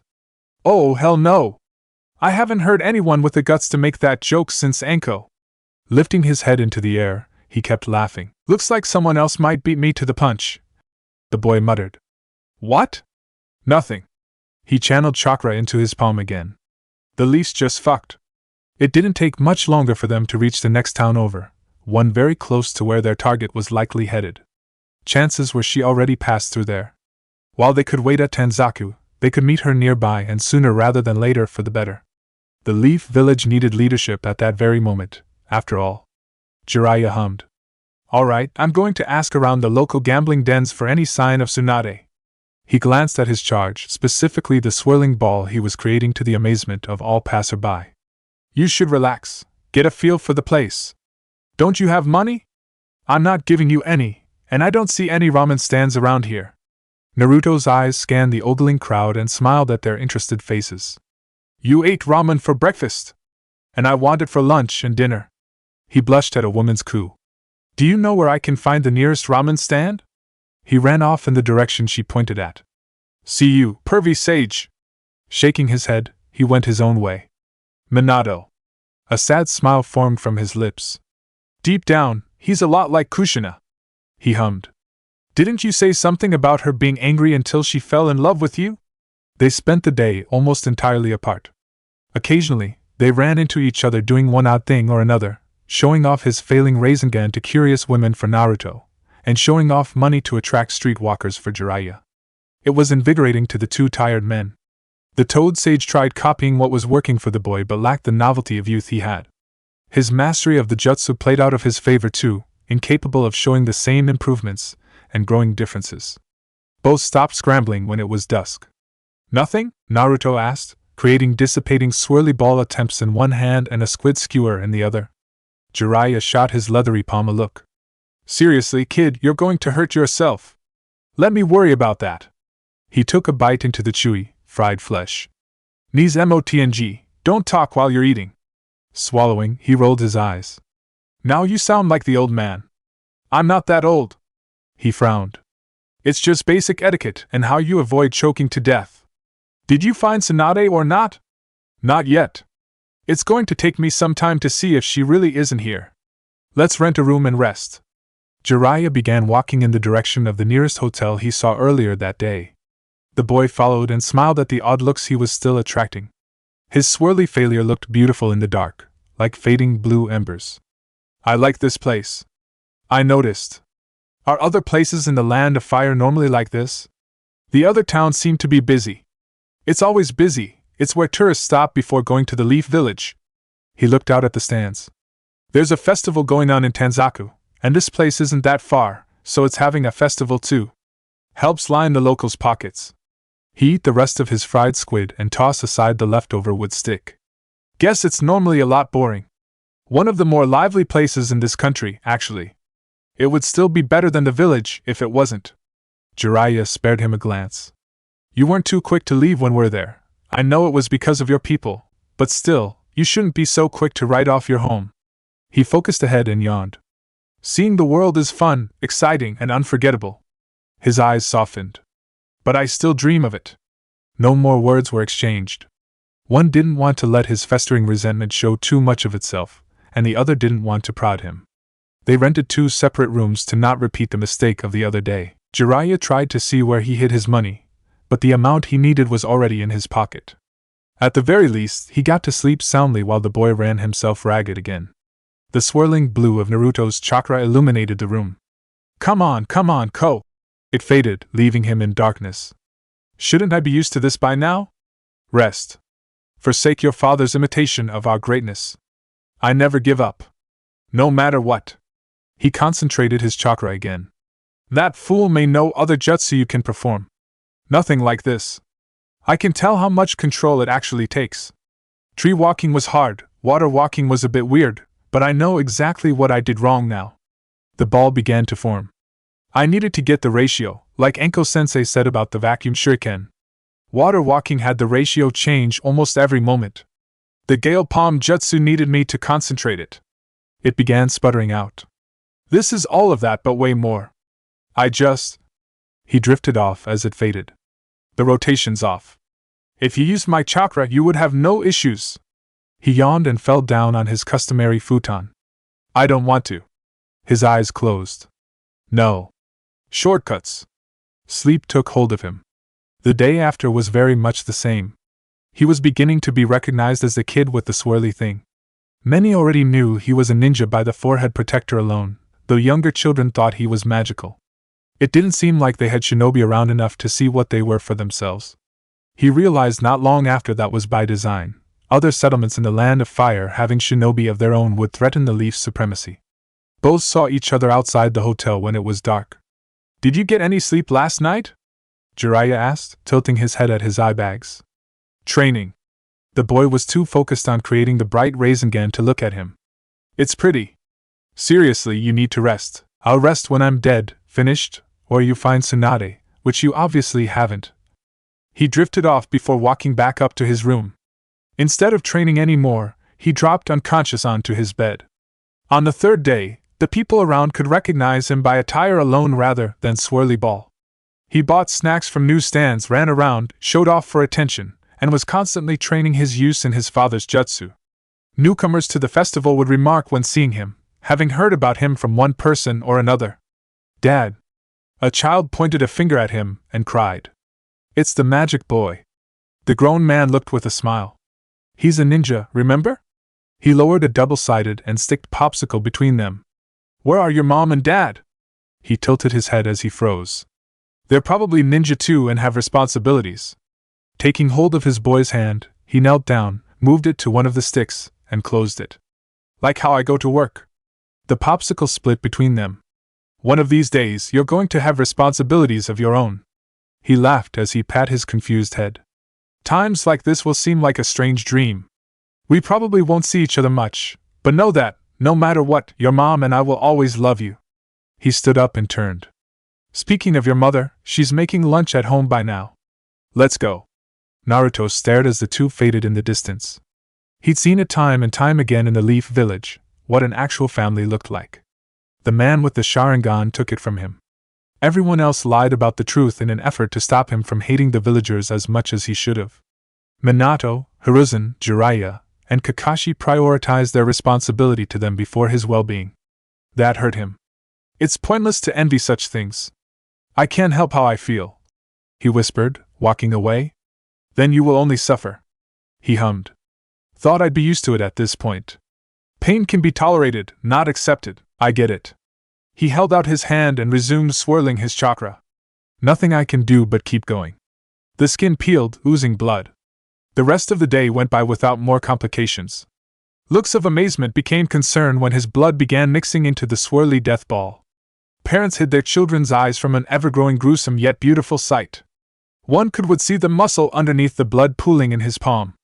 Jiraiya gaped at it when they saw each other again outside the hotel. Okay. He took out a bandage roll from one of his belt pouches. You really need to take a break from training. He beckoned him with his fingers. Hold out your hand. Naruto obeyed and began using channeling chakra into his other. Fine. He twitched as he wrapped the bloody hand neat and tightly, just like his teammate showed him long ago. Not what I meant. Tearing off the completed bandage, he shook his head. You're getting better, but you need to take care of yourself. No sign of Tsunade, huh? Any other towns nearby, or are we ready to move on to Tanzaku? This is the closest town to it. She has to stop here, if she hasn't already. He put away the bandage. Only a matter of time then. The boy stared at his latest failure. Itachi recognized this jutsu, you know. Called it the Rasengan. Jiraiya raised an eyebrow. He did? Yeah. Was this a secret or something? Not really, but the only ones that could perform it were me and Minato. He raised a hand to his chin. But he might have shown it too. He drifted off, remembering who the sole surviving student of his was. Kakashi, right? He told you? Naruto shook his head. I asked around. He lied.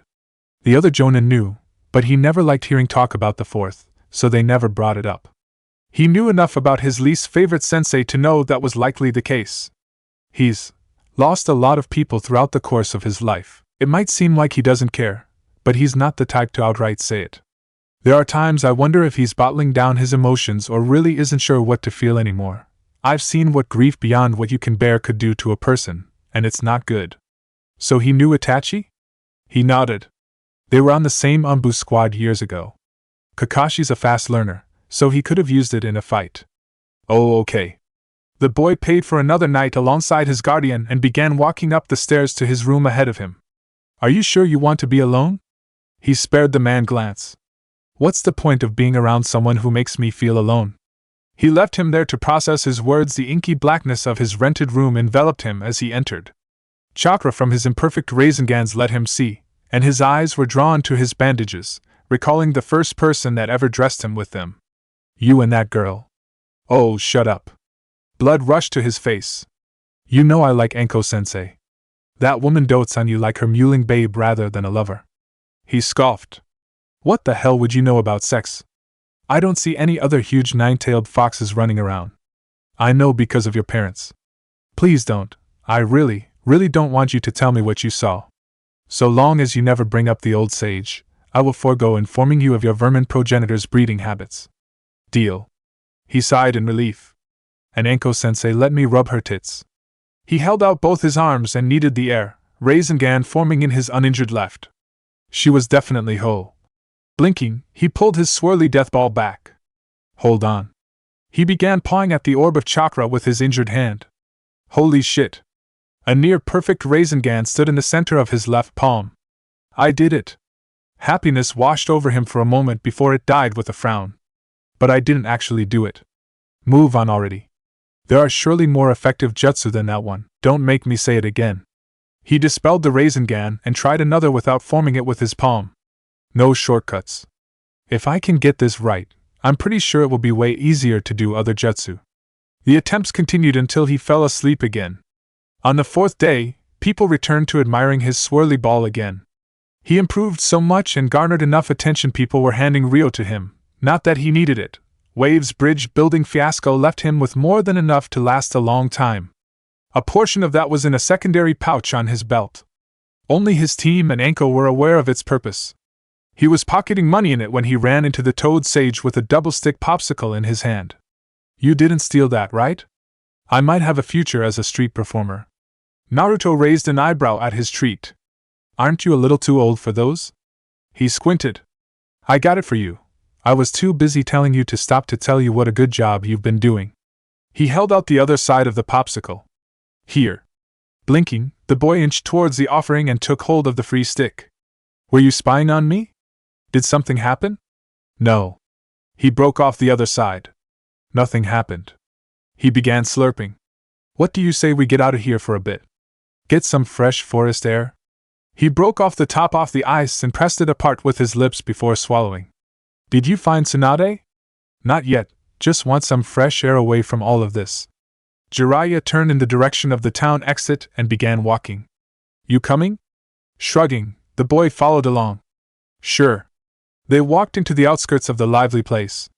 Just outside of its walls was the vibrant greenery belonging to the Land of Fire. It was the most hospitable land in the known world, albeit somewhat plain. Most people would prefer it over the treacherous domains of the other major villages, though. The young one lay in the grass while the other sat. What are other countries like? Naruto asked, staring up at the blue sky and forming his Rasengan. I've only been to Wave. Heard about that, actually. Nice work taking care of Gado. He shook his head. That was Zabuza. Frowning, he glanced at his dissipating jutsu. I didn't really do anything except lose my shit. You did what you had to do. Well, I didn't like it. I was too weak, so I relied on something else. What's going to happen when I can't fall back on anything? His gaze steeled at the ball of chakra in his hand. I know I can't do everything by myself, but there's going to be times where I have to. Jiraiya nodded. Doesn't mean you have to run yourself ragged over it. Aren't already dealing with a lot? He frowned. I don't know if you've noticed, but you're kinda beating yourself up. What? He raised his upper body off the grass. The Rasengan is a jutsu requiring tip-top chakra control. Of course you're not going to get it in a few days like I did. Instead of pacing yourself, you keep going like there's no tomorrow. Maybe it's because Anko isn't here, but I don't remember you being like this when you were training for the Chunin exams. Hell, I can barely recognize you as the same kid you were then. He fell back down, took a deep breath, and sighed. I felt like I was together after Wave, but I fell apart after when my past popped up. Then I felt together training with Anko-sensei to end it, and I did. He laughed, happy and bitter. Right before I lost it completely. Took me a few days to come back again. He drifted off, remembering Itachi's words. Still together, I guess. Think. I'm done losing it. What else is there left for me to really lose it over? His blue eyes grew cold as he ate what was left of his popsicle and flung the stick aside. I want to be happy, but it doesn't matter if I change when everyone around me stays the same. The Rasengan formed in his grasp, nearly at the same level it was when he fought the eldest Uchiha brother. Yeah. A grin spread across his face. I understand now. The blue sky was in the palm of his hand. Chapter 29, Disgraces. They returned to town after receiving a breath of fresh air. Both resumed their usual business. While the boy enjoyed all that the festival could offer with a swirling ball of chakra in his hand, the Toad Sage endured the various seedy elements of the event. He was beginning to become disheartened before he finally met someone who encountered the objective of their mission. Naruto was throwing darts at a lineup of targets, hitting each perfectly in the center. His arm, like his favorite sensei instructed him, was lax in the wind-up but taut with the release. The forming Rasengan in his other hand made the act look more impressive to onlookers. What do I win? Hey! Pervy Sage? He turned and saw the Sannin running towards him. Tsunade's at Tanzaku! Skidding to a halt, he pointed in the direction of the town. Let's get going! He held out his bandaged hand. Hold on, I need to see what IW. He twitched when the man behind him held out a stuffed giant snake. Never mind. Shaking his head, he began walking. Jiraiya caught up with him in a second. Still not a fan, huh? Your asshole teammate fed me to a snake. That's why I prefer toads. He laughed. What the hell can those do? He looked at his latest Rasengan. Eat giant summon flies? Spit oil you can light on fire, fight off dangerous ninja for you, and even go head-to-head with a tailed beast. Minato summoned the biggest one against the nine-tailed fox. Oh, that fat, disgusting wretch! Naruto choked down a laugh. Well, I beat a tailed beast all by myself, so I don't need to summon anyone else to fight for me. It was the one time. I still did it. He grinned. I'm going to be the strongest shinobi ever, just you watch. The Toad Sage frowned. And what are you going to do with all that strength? What purpose does it serve? Hell if I know. He lied. Think about it. Becoming strong or powerful for the sake of it won't fulfill you. People need purpose, goals, and meaning. Without it we're lost. If only he knew what we're planning. The boy nearly corrected it out loud. I understand. He took in the greenery as they left the town again. Feeling somewhat reluctant to leave, he spared it a glance. Seems like leaving the village for a while was good for you, even if you didn't want to. Yeah. Thanks. Naruto shot his surprised face a look. But I still think you're an asshole. He smiled. Come on. You barely know me. I know enough. You and I were getting along just fine when you were training for the Chunin exams. He rolled his eyes. For almost that entire time, you were looking at the girls in the nearby stream. He squinted at the man when his lips parted to protest. And you only watched me when Hannah was around so you could check her out. He paused, raised a hand to his chin, and grinned. When she got you in the same hold you got her the first time, how did it feel when she pressed herself against your back? Really soft. He dispelled his Rasengan before holding out his hands to knead the air according to his memory. I think she's bigger than Anko-sensei. And when she sat on your back to keep you down and choke you? His palm shifted to the sky and squeezed. Big and firm. I was just playing with Kiba's head, but I'd totally wreck his sister. See? Jiraiya laughed. You and I are alike. No. He deadpanned. I'm the kind of guy who wants to fuck a girl. He smirked maliciously.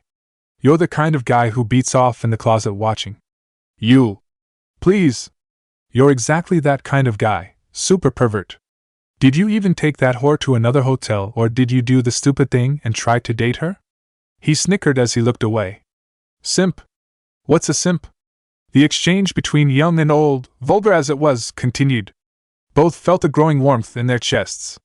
One felt conflicted yet still resolute in his conclusion, while the other was adamant in his. When they think back on that time, both were likely to share the same feelings. A member of the Sannin was a living legend in the shinobi world. Hanzo the Salamander was without a doubt one of the most powerful men of his generation, and surviving him was no easy feat. The three of them were young then. While their powers grew since then, they still couldn't picture them winning, save one. And now that man was of the same opinion. Orochimaru, bedridden and infirm, glared at his bandaged arms. No medicine can fix this damage. Kabuto mixed it. A quiet voice by the room's entrance said. He insisted it would at least take away some of the pain. I don't need treatment, I need a cure. He looked up to the approaching young man. To think we'd be in the same predicament. The young man looked at the blood from the unfortunate caretaker splattered across the ground, bed, and wall. Shall I clean, Lord Orochimaru? First, has that woman been found? Men under Kabuto's command have reported her to be at the Tanzaka quarters. Then that's where we're headed. He shifted his body to dangle his legs off the bed before landing on his feet. Groaning, he managed several steps before falling onto his subordinate's shoulder. Rest. Wrapping his arms around his master, he carried him as though he were a bride. I will take you to her location. He turned to the only exit and started walking. Orochimaru chuckled at his own embarrassment. You're almost as sweet as Anko was, Kimimaro. His chuckles grew into full cackling laughter at the frown on his face. Still despise her? His laughter petered out as they left the room. Even now, she serves my will by protecting my ideal vessel. He glared out into nothing. That is my cure. Just requires a little more time to perfect, so I'll settle for treatment until then. I will reevaluate my assessment of Midarashi's character. Think whatever you wish, Kimimaro. He closed his tired eyes. The only thing separating you from her is the way you validate yourself through me. I am your savior, so you will serve my interests regardless of what I do. To her, I was a father, so she lashes out at me from grand to petty ways in order to retain my attention. A smile formed from his lips.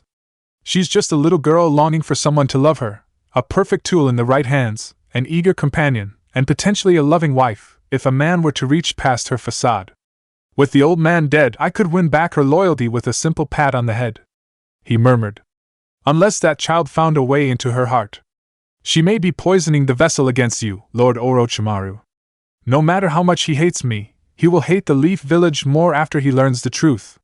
A Jinchuriki cannot last long alone in this world. He will come to me, whether he likes it or not. Neither knew quite how right and wrong they were. Tanzaka or the Tanzaka quarters was a town that dwarfed the one they came from. It was busier, louder, and filled with more tourists. From an overhead view, one would normally see a beautiful castle overhead, a tourist attraction from the time of the Warring States period. While nowhere near the size of the Hidden Leaf Village, it was still the biggest place the younger of the two had ever been besides their home. All right. Naruto nearly began running when a hand on his shoulder halted him. Huh! He turned to the Toad Sage's shaking head. Stay close, you might get lost in this place. I can just make 100 shadow clones to find you. He scoffed. Don't you want to meet a member of the legendary Sannin? He squinted. I've already met you and your asshole snake-loving teammate. I don't think I'm going to like her. Hey! Jiraiya raised a hand to his chin and smirked.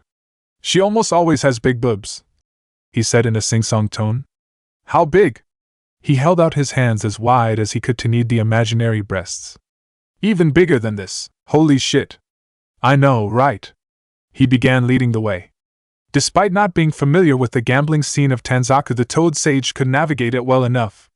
They went from den to den asking questions and showing pictures. More than a few looked at the odd swirly ball in the boy's hand.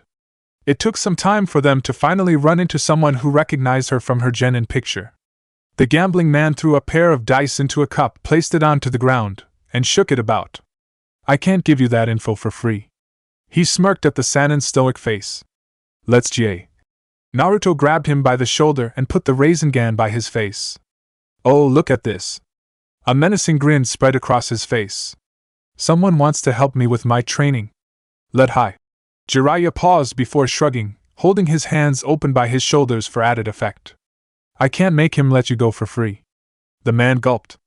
She went to slot machines down a block from here. Now you can let him go. All right. Naruto pushed him back with a deliberate yet genuine disappointed sigh. Jiraiya spared him a concerned glance when they walked out of the den. You weren't really going to put his face into that Rasengan, right? Asking for his sake or mine? Both. The boy clucked his tongue. He was trying to play you. Didn't deserve to die over it.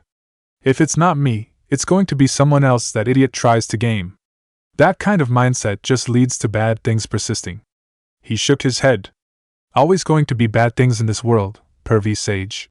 You should know that by now. If you don't bother trying something different or changing things, can you really say for sure? The negligible culmination of all his good acts came to mind. And if I did try and did change? He looked down. I'm sorry things didn't work out for you. Not much else was said on their way to the supposed location of their target.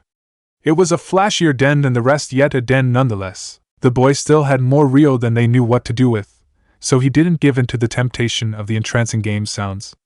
No trace of the woman could be found, yet one of the staff did say they saw her leaving. Naruto raised an eyebrow as the Toad Sage took out his telescope. Is now really the time to be peeping? I'm going to try and get a look from the castle. He turned to the nearest wall and climbed up it with his chakra. Wait a minute. He joined him. He tilted his head at the clear sky over the town's peak. Where's the castle? Jiraiya led him up several wall arrangements, getting a full view of the ruined building, before locking his eyes on a running passerby below. Hey you! What the hell happened? A monster! The civilian cried. What kind of monster? Naruto asked. He pointed at the ruin. A snake toppled it in a second. They launched themselves over the next wall and scanned the area for any traces of the only suspect. Normally, the Toad Sage wouldn't be so willing to let a genin into danger, but the same genin also took down a tailed beast and seemingly killed an S-rank criminal ninja with ease. He was the one genin in the entire world he would be willing to fight Orochimaru with. Whatever happens, stay close, Jiraiya said, stowing his telescope away. The boy scoffed. Don't worry about me. I'm going to blow that piece of shit away if my Rasengan doesn't rip him apart. Back to back, they walked the stretch of land leading up to the ruined tourist attraction. Part of the wall fencing off the castle was crushed in, as though something was slammed into it. While that was indicative of a struggle of some sort, there were no signs of the man responsible for the destruction. Seems we're a tad too late.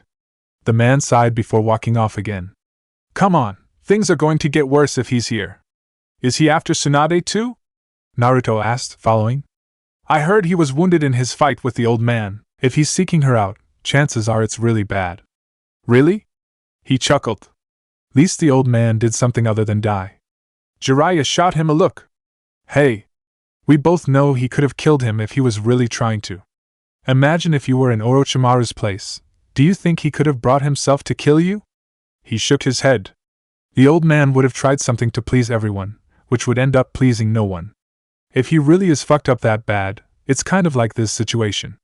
A frown formed from his lips. We're dealing with his fuck up. They fell silent again, knowing their focus was better spent on actual enemies. While they explored more of the town, they noticed a somber mood in what was supposed to be a literal festive event. It was to be expected after having a landmark decimated. The sun had given way to the moon when the Toad Sage decided to check out a pub, desperate for some kind of information. Naruto hummed. I'm pretty sure these are only information hot spots in the seedy parts of town. How would you know? You've nev. Jiraiya froze at the sight of his old comrade's blushing face peeking out of a table divider next to her apprentices. Huh. Hey. Tsunade. Jiraiya? She blinked as he rushed over with a vaguely familiar child tagging along. What are you doing in a place like this? He slid into the seat opposite of hers while his charge stood by, admiring the breasts he was goaded with. Orochimaru came by, didn't he? She nodded. Is that why you're here? Picking up her small glass, she downed the rest of her sake. No. I actually came here to tell you the Leaf Village Council has chosen you to become the 5th Hokage. Tsunade blinked while her companion nearly jumped from her seat. Really? They were kinda out of options. Oh my fuck. She turned to the laughing boy standing by their table. Who's this kid?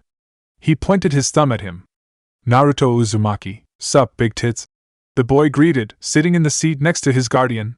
Shizen, her assistant and apprentice, twitched. What did you just say to Lady Tsunade? She tilted her head at him as she put together the resemblance. Oh. Scoffing, she shot her old, scowling teammate a look. Bet he's rolling in his grave. Jiraiya flinched. You mean the third? Sure. She shrugged. Orochimaru told me he killed him. How bad did the old man fuck him up? Naruto asked, smirking. She parted her lips, paused, and raised a hand to stroke her chin. Honestly, I've never seen anything like it. His arms were bandaged up, his heartbeat was off, and he seemed exhausted. Thought it might be some kind of curse seal placed on him. She hummed. Sarutobi-sensei knew a lot of jutsu, so he could have easily left him something to always remember him by. So, Jiraiya said, what's your answer? I decline. He smiled. You said the exact same thing when I asked you out. Naruto rolled his eyes. Can we go now, pervy sage? He raised an eyebrow at his confused look. She said no, and we have to kill your asshole teammate. Don't you want her to come back and wake Kakashi up? Right now, I really want to kill that snake douchebag. Kakashi's lazy ass can wait. Tsunade laughed.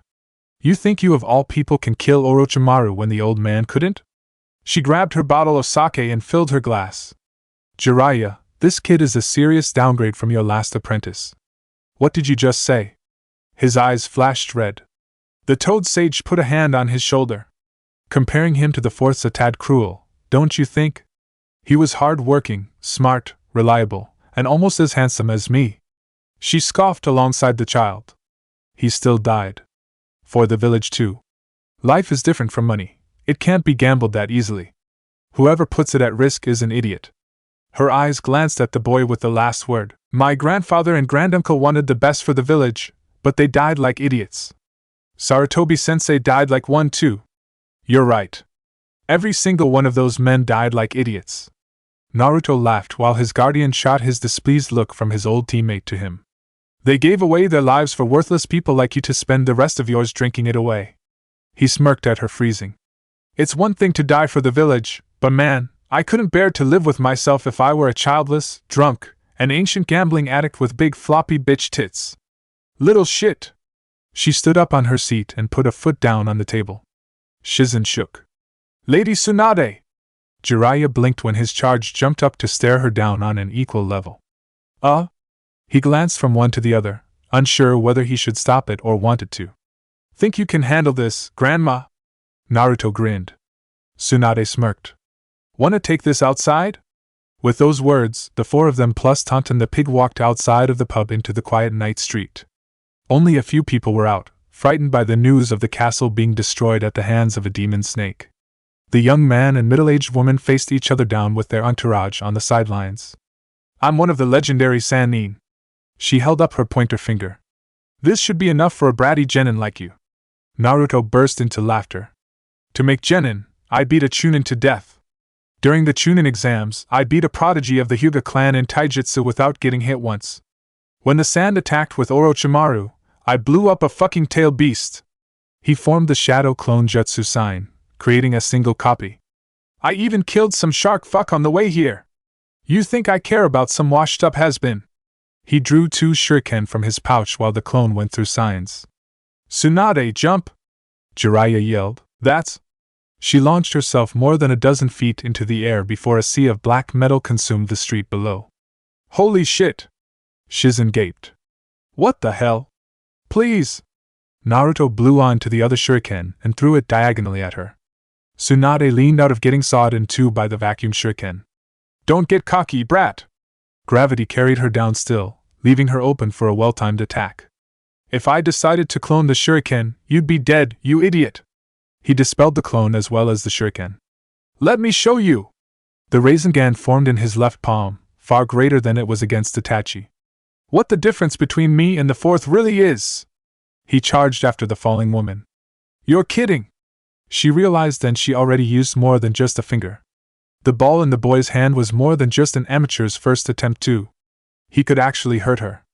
Naruto grinned before he thrusted his Rasengan towards her. That grin died when her palm crushed it and grabbed his. What the? He braced for a throw that never came. He stared at the same sight she was staring at, blood oozing between their hands. What are you? Her shaking made him scoff. Really? With a savage right hook to the face, he knocked her down, freeing him from her grasp. Snap out of it! She blinked. Just look at yourself. He pointed down at her. One of the legendary Sannin! What a joke! He spat on the ground. The Hokage were all idiots, but at least they believed in something. A growl built in his throat. I would rather accept Orochimaru as a student of the old man than ever consider a piece of shit like you one. That's enough, Naruto! Jiraiya walked over and shook his at the droplets of blood between them. He glared at him. Oh, stay out of this!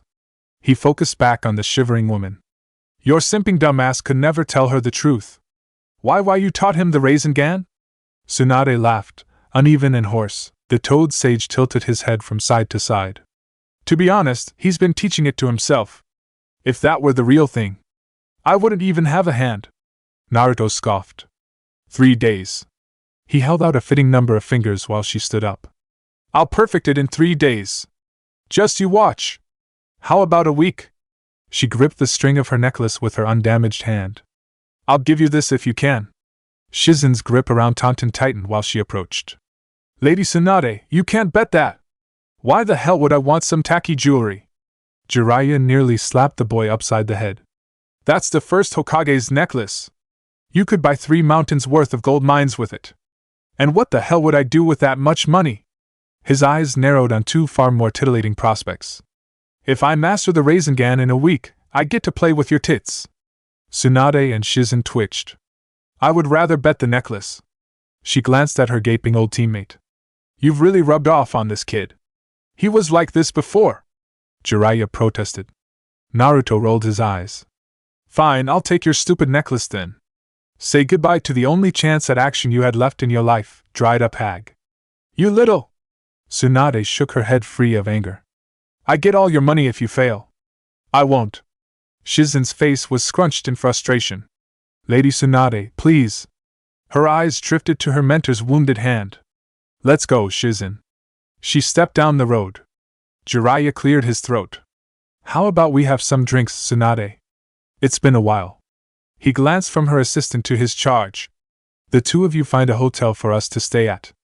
They shared a look, squinted, scoffed, and looked away before following through with his unofficial order. As for the 2 Sannin, they found themselves a nifty alcohol stand nearby. Their owners were a little jumpy instead of terrified. More customers and company soothed their nerves as well as washed away their superstitious fears. You've become even more beautiful. His eyes glanced at her chest. She, hand-heeled, raised an eyebrow at him. You haven't changed a bit. A brief silence passed by with only the sounds of sipping and pouring drinks to keep them company. Many years passed since they last met. It wasn't exactly on good or bad terms.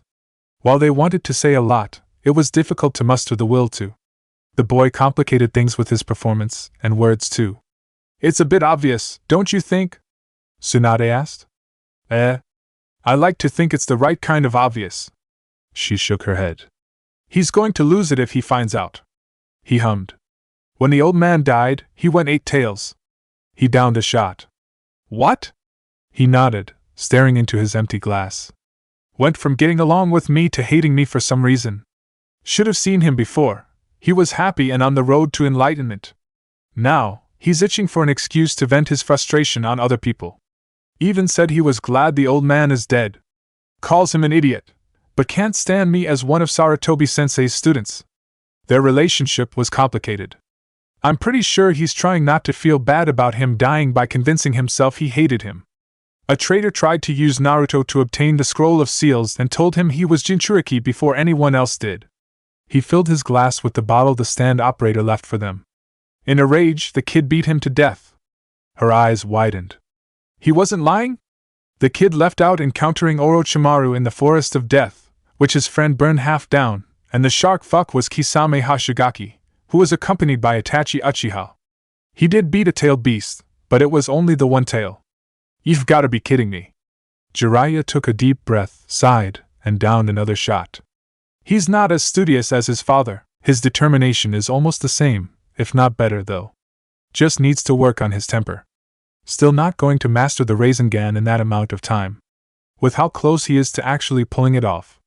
He scoffed. You're being reckless, Tsunade. I'm not reckless. She downed a shot of her own.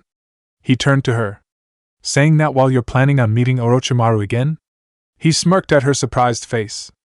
I could tell from the look on Shizen's face. Not sure what he offered you, but you shouldn't make a hasty decision. Despite what you say, I know you of all people understand the sacrifices the Hokage made and what they believed in. But if you were to betray the leaf... His gaze steeled. I would kill you myself. Oh, just shut up. She filled her glass and gulped down another. Why did you bring that brat along anyway? He looks a lot like Nawaki, right? Her expression grew dour. Like someone stomped his dreams and ripped out his heart. That's a perfect way to describe it. Exactly what happened when he saw the old man dead. He stared into his empty glass. Little did either know they shared mistaken thoughts much in common with their traitorous comrade. His dreams of achieving acceptance and petty vengeance died with that day's revelation. Neither served any purpose nor would solve anything.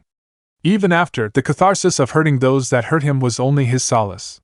The pain he felt was too much for him to bear, and he could no longer stomach serving people who despised him for his sacrifice. It didn't take long for the duo of sidekicks to find a place for them to rest. Each rented separate rooms. One did so for herself and her master. The other only did it for himself, knowing his master would want his own space. Neither said anything to the other or even looked. Only when the female Sannin's assistant opened the door to his did they look at each other again. I know this is late, but there's something I wa. She paused as he waved her off with his bandaged hand, a Rasengan swirling in his other. Not interested, you have no tits. Shizen, blushing, scowled. That's not why I'm here. Looking down, she took a deep breath to soothe her jumbled feelings. Lady Tsunade wasn't always like this. And she told him everything about the necklace as well as what happened to the two close to her that wore it. Now do you understand? He waved her off again. I really couldn't care less. His eyes remained fixated on the swirly death ball in his hand. There's no such thing as curses. Nawaki and Dan were weak. He smirked at her disgusted look. Whatever you think or believe, you know deep down I'm right. You're no different than Orochimaru. She closed the door and left him alone. Following around a depressed alcoholic disgrace, and you expect me to listen to you? He glared into his swirling ball palm. What is with everyone thinking they can lecture me on what's right and wrong? A bunch of liars, murderers, and simping dumbass. He scoffed. I really don't get it. Am I the only one who sees the hypocrisy? They blind their eyes to uncomfortable truths while huddling over the few ones that give them comfort. If I'm no different than Orochimaru, maybe he had a point, as much of an asshole he is. Still going to die for crossing me, I'll make sure of that. He smirked at the Rasengan in his hand. I'll kill him with this. His smirk turned into a grin. If anyone earned the right to kill the old man, it was me for putting up with all of his bullshit. Blue eyes turned red as a growl built in his throat. He took that from me. Take everything from him. Don't have to tell me twice, you ball of fur. Many people cared for him, but he was stripped of their influence and guidance through circumstance. Not that he trusted almost all trying to guide him anymore. The only person he trusted, cherished, and longed for was waiting back in her empty house for him to return. Even she, lacking the full context behind his recent outbursts, likely couldn't help him. All he was left with was the tailed beast that tormented him for most of his life. While either really trusted the other, they were forced to work together thanks to the same circumstances. It was strange yet inevitable that both would take an earnest liking to the other. Chapter 30: Respect and Understanding. Naruto got to work as soon as his eyes fluttered open, as he had every day since they embarked on their task.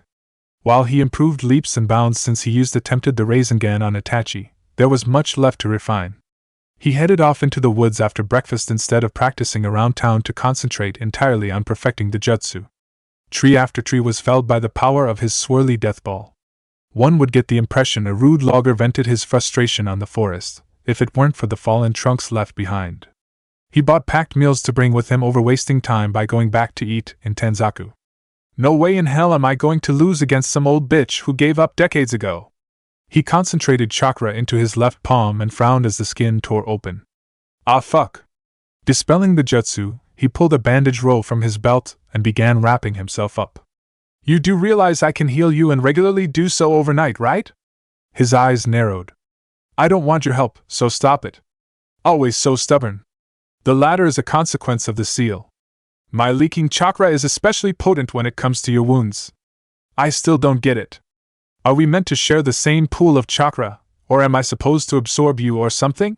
He broke off the bandage, put the roll back in his belt, and created another Rasengan to ram into a tree. This seal is meant to weaken over time and does so the more chakra I give. In comparison to the previous two, it's weak. So it's intentional, right? Only the Shinigami can seal you away. Yes. It seems meant to incentivize me towards giving you my chakra. Eventually, it'd grow to the point of breaking. That disgusting snake gnat accelerated the process, and your father reversed it. He scoffed. Wouldn't have to put in a failsafe if he didn't have it designed like that. I didn't know such a thing was possible. If he could appear in your subconscious mind, perhaps Kushina could as well. His latest swirly death ball dissipated in his hand. She, despite understanding your predicament more than anyone else, is likely to try and convince you to abandon your path. His gaze hardened and wavered. It's far too late to change my mind, but I'm not sure how I would react to seeing her. Lips quivering, he swallowed a lump in his throat. I mean, it's my mom. Don't you dare return to your pathetic, needy self. I've already seen the same happen with her after she met your father. And you know how that ended. Asshole. He slammed a swirling chakra ball into another tree trunk, felling it in a single blow. I'm not going to. Memory of what the creature promised if he brought up the old sage made him shake his head. Really want to meet her? After your meeting with your father turned out so well? How the fuck would you know how that went? You weren't there. Obviously by the mood you were in after you woke up, and the fact he told you the truth. Well, he formed a Rasengan in his bandaged right palm. I was probably going to wake up in a shitty mood whether he told me the truth or not. How does that change anything? It doesn't. He forced the ball into a bigger, sterner tree. I already told you what Kushina was like. Just imagine yourself but female, and with long red hair without the whiskers. Rolling his eyes, he groaned. It's not the same. He froze at a disturbing thought. That includes my libido, right? The silence unsettled the contents of his stomach. Oh no. He gagged. Why did I ask that? As a being incapable of ever understanding your disgust towards this subject, all I can do is laugh at the strangeness of it. The Ninetales punctuated its statement by following through with snickering. Do you want me to bring up the old sage? The laughing stopped. Don't you dare, or I will tell you what she did to your father. Sage. He leaned over and vomited out his breakfast. Really? Taking his bandage roll from his belt, he wiped his mouth with the absorbent cloth. Just because I never had a family doesn't mean the idea of my parents doing it doesn't gross me out. He tore the part he used off, flung the dirty scrap aside, and returned the roll to his belt. How else would they have made you? We are both aware the stork story is a lie. They used it at the orphanage to convince kids it wasn't because their parents were dead or didn't want them, I know. He created another imperfect Rasengan. Why did you go there again despite having your own home? I thought we were the same until you told me the truth. He scowled before toppling the tree he already damaged. But they weren't any different too, looking down on me just like those bitches they wanted to be their real mommies. You know better now. They can be united in death by your hand. Bastards, orphans, deadbeats, and the fallen. Naruto blinked. A thought just occurred to me. He chuckled somewhat nervously.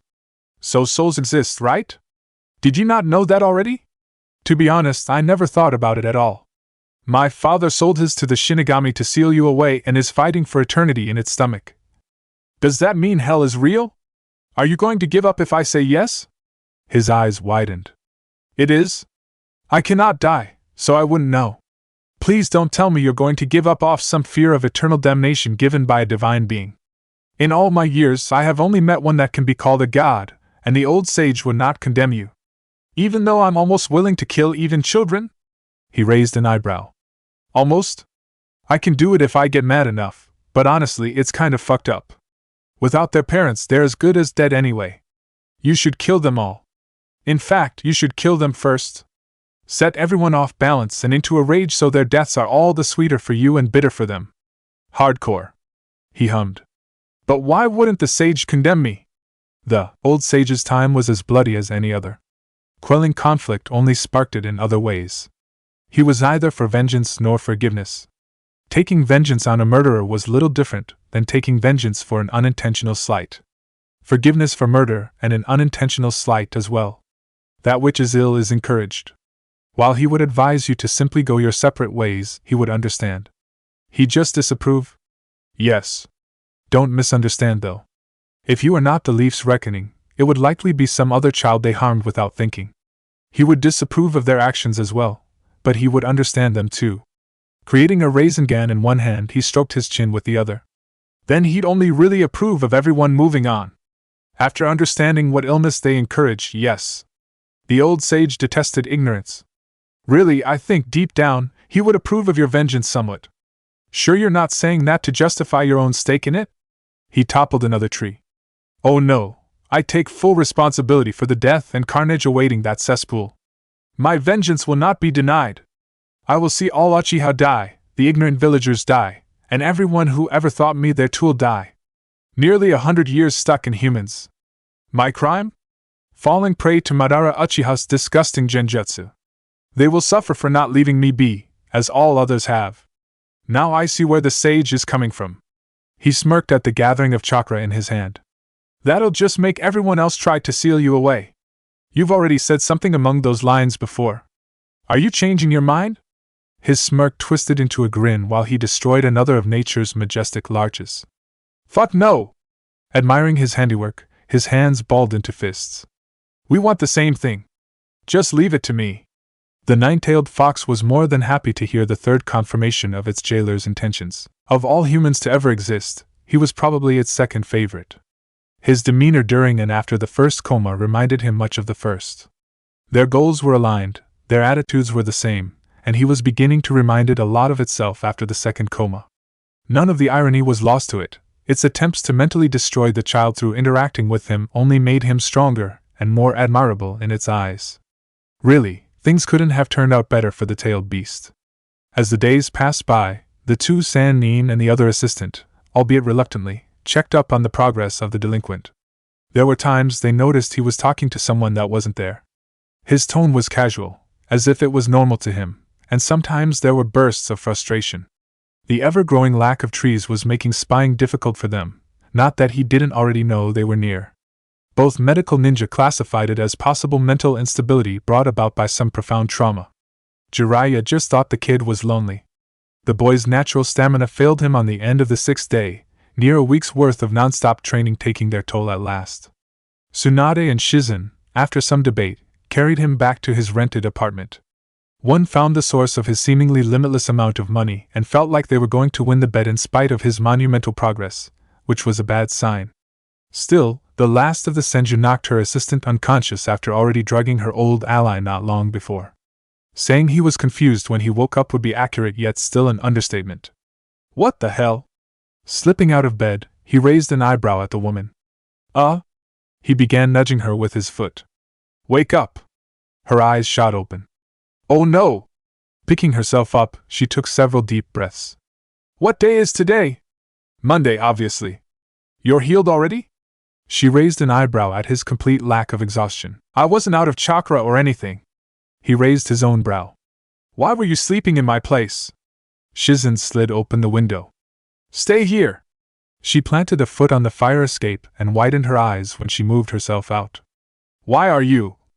Drifting off, realization struck her mind. All right, what's the buy? He peeked his head out to squint at the sorry state of his master. Jiraiya, shambling on the roof tile, groaned. Tsunade drugged me.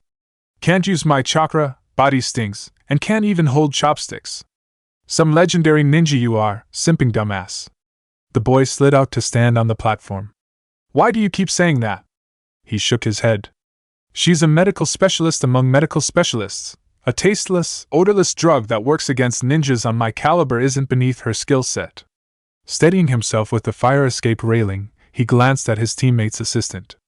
What did Orochimaru offer her? I wanted to put my faith in Lady Tsunade, but... Orochimaru offered to bring Dan and Nawaki back to life. Naruto scoffed. That's impossible. He glanced from her dour face to the sad and solemn one. Are you fucking kidding me? When Anko came back with details of all his projects, one stood out the most, impure world reincarnation summoning. Jiraiya grimaced. If anyone could do it or try something so insane, it would be Orochimaru. Shizen looked down. I wish he was lying, but neither of us could see signs of it in his state. Well, I don't really know what to say about that.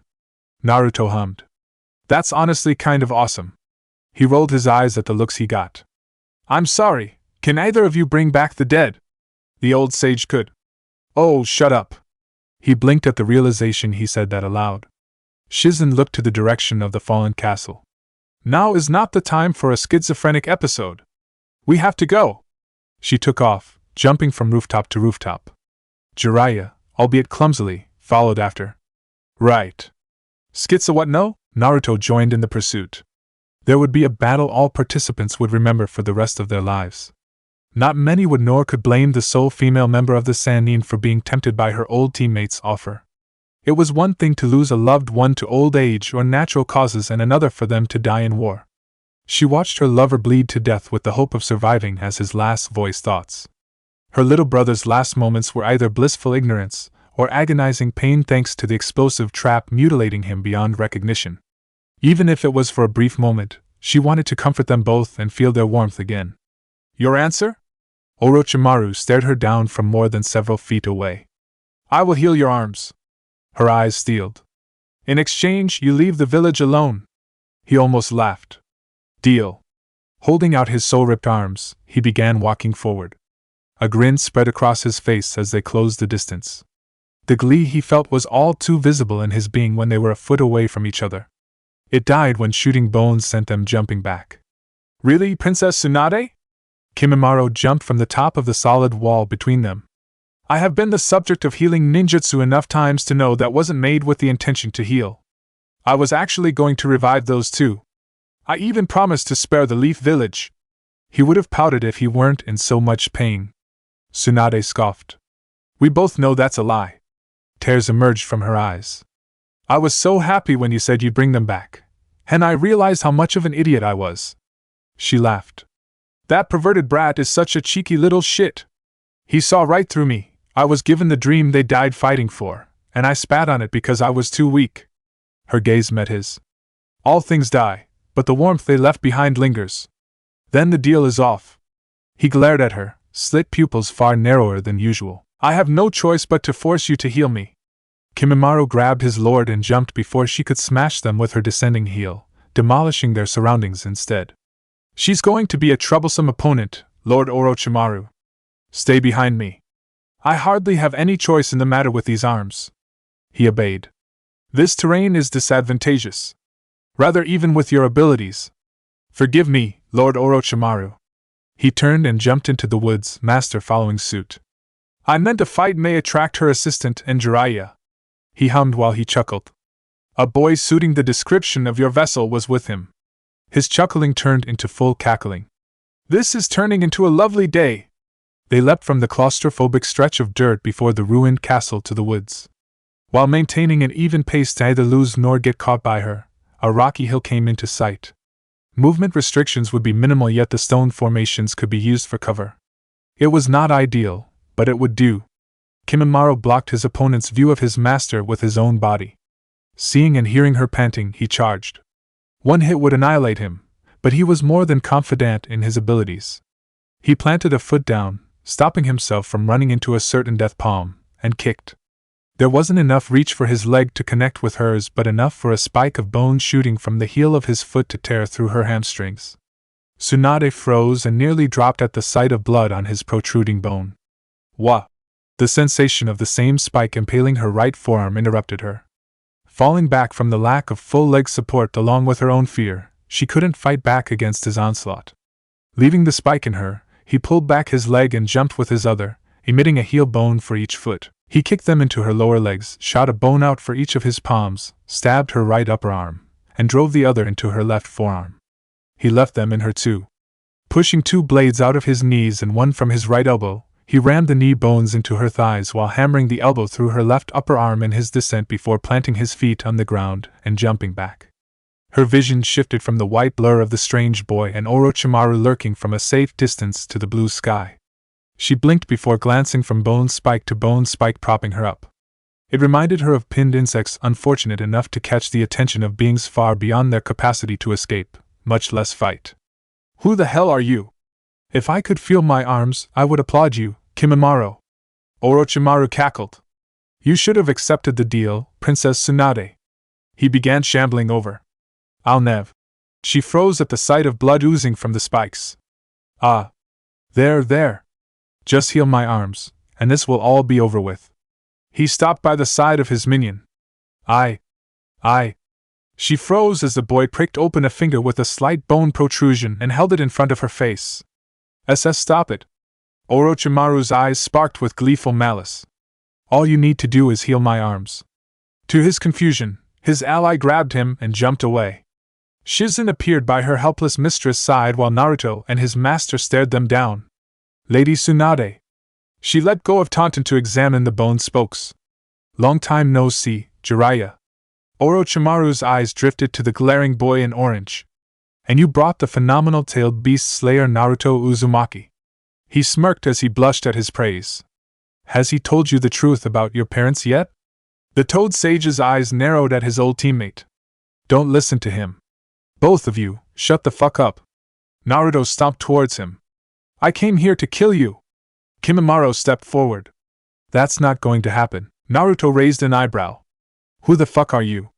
He shrugged. Never mind, I'm just gonna kill you too. He can create and jut out bones from anywhere on his body. Tsunade cried. Taijutsu is suicide. He parted his lips for a cocky remark only to squint at the older boy protruding bone spikes from his arms. What the fuck? Shizen, Jiraiya said. Take care of Tsunade. He glanced from his apprentice to his would-be opponent. Be careful with him. Focusing on the other Sannin, he scowled. I'll take care of Orochimaru. He spared the assistant one last look. Do you have anything to help with my body? She, trying to free her mistress, shook her head. If I don't know what it is and it's been in you for over a day, I can't help. Ah fuck.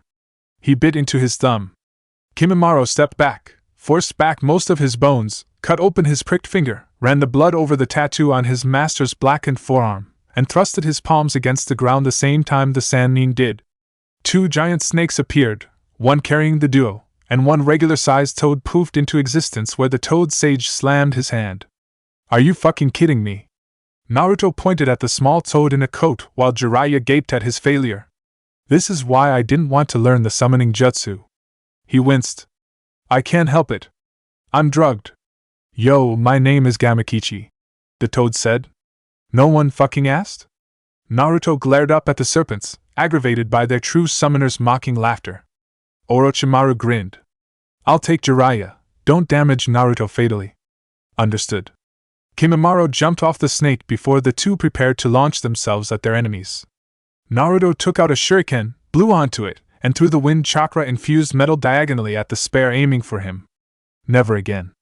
Jumping out the way, he avoided the splitting summon as well as the blood that erupted from the dividing halves. He smirked at his handiwork and glared at his approaching foe. I think I've heard about you murder bone people.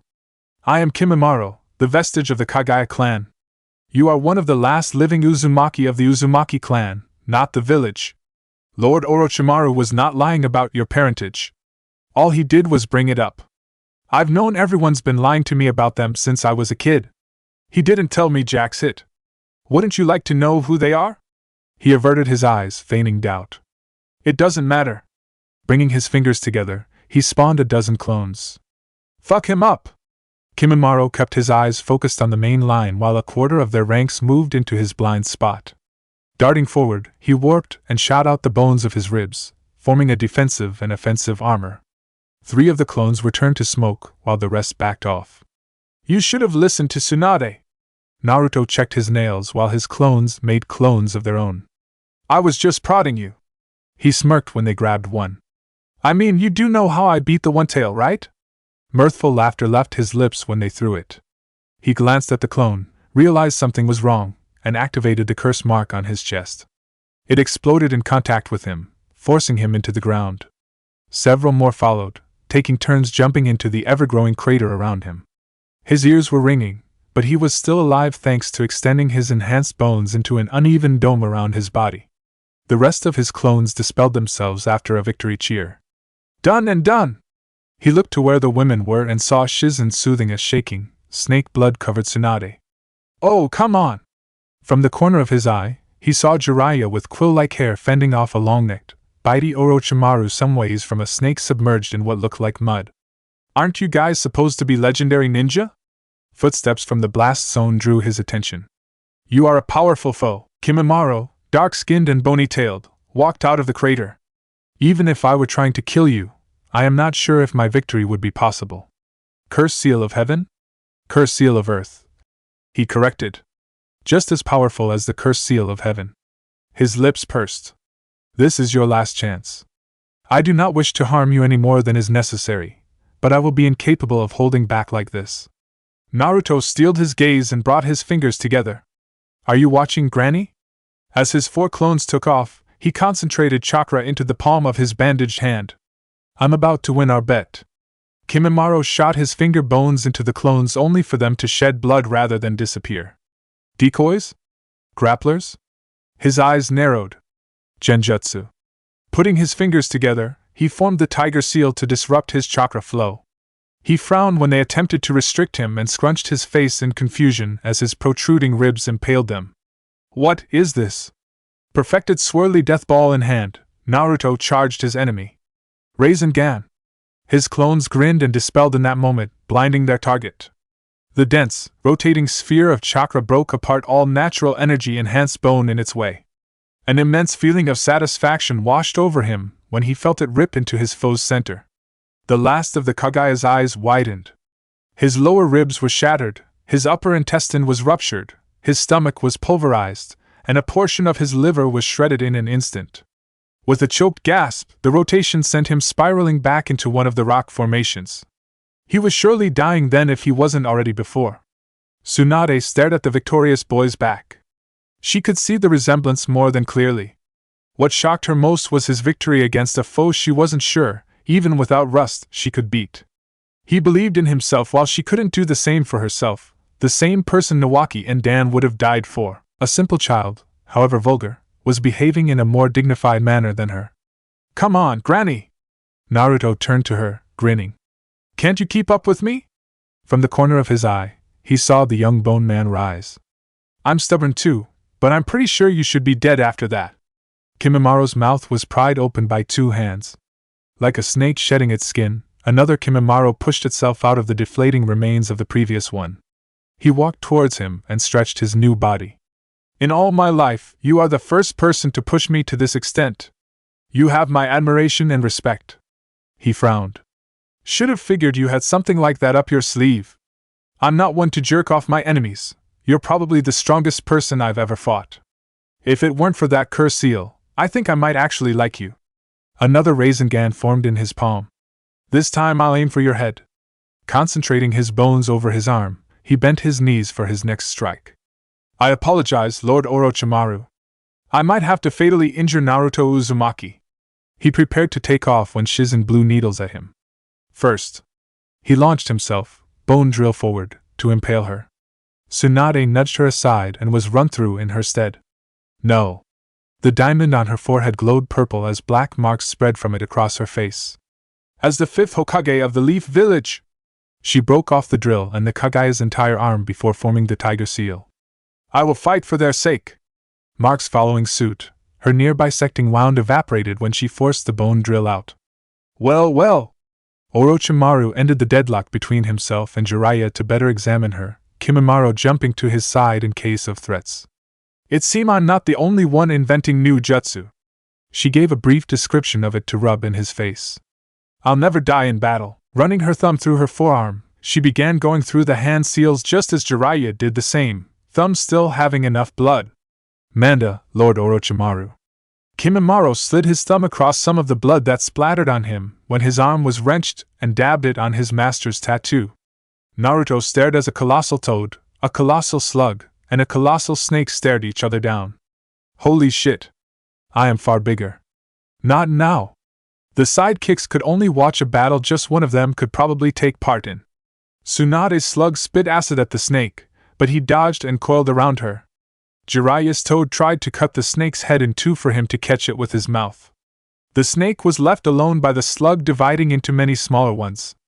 The toad spat oil, which Jiraiya ignited into a massive fireball that could have phased Shikaku. When the snake emerged from the ground unharmed, Tsunade rammed the toad's massive blade through the snake's mouth on her own. Orochimaru tried to extend his neck and stab her with a mouth sword only to get punched away. Naruto rushed over to find him, half his face someone else's, sinking into the ground alongside a normal-looking, one-armed Kimimaro. Hey! I thought you despised the village. Orochimaru smiled at the flash of red in his eyes. We want the same thing. He let his lips linger above the surface for a moment. We are kindred spirits, you and I. Without a trace, he vanished with his loyal subject. Jiraiya walked over and put a hand on the boy's shoulder. Don't let his words get to you.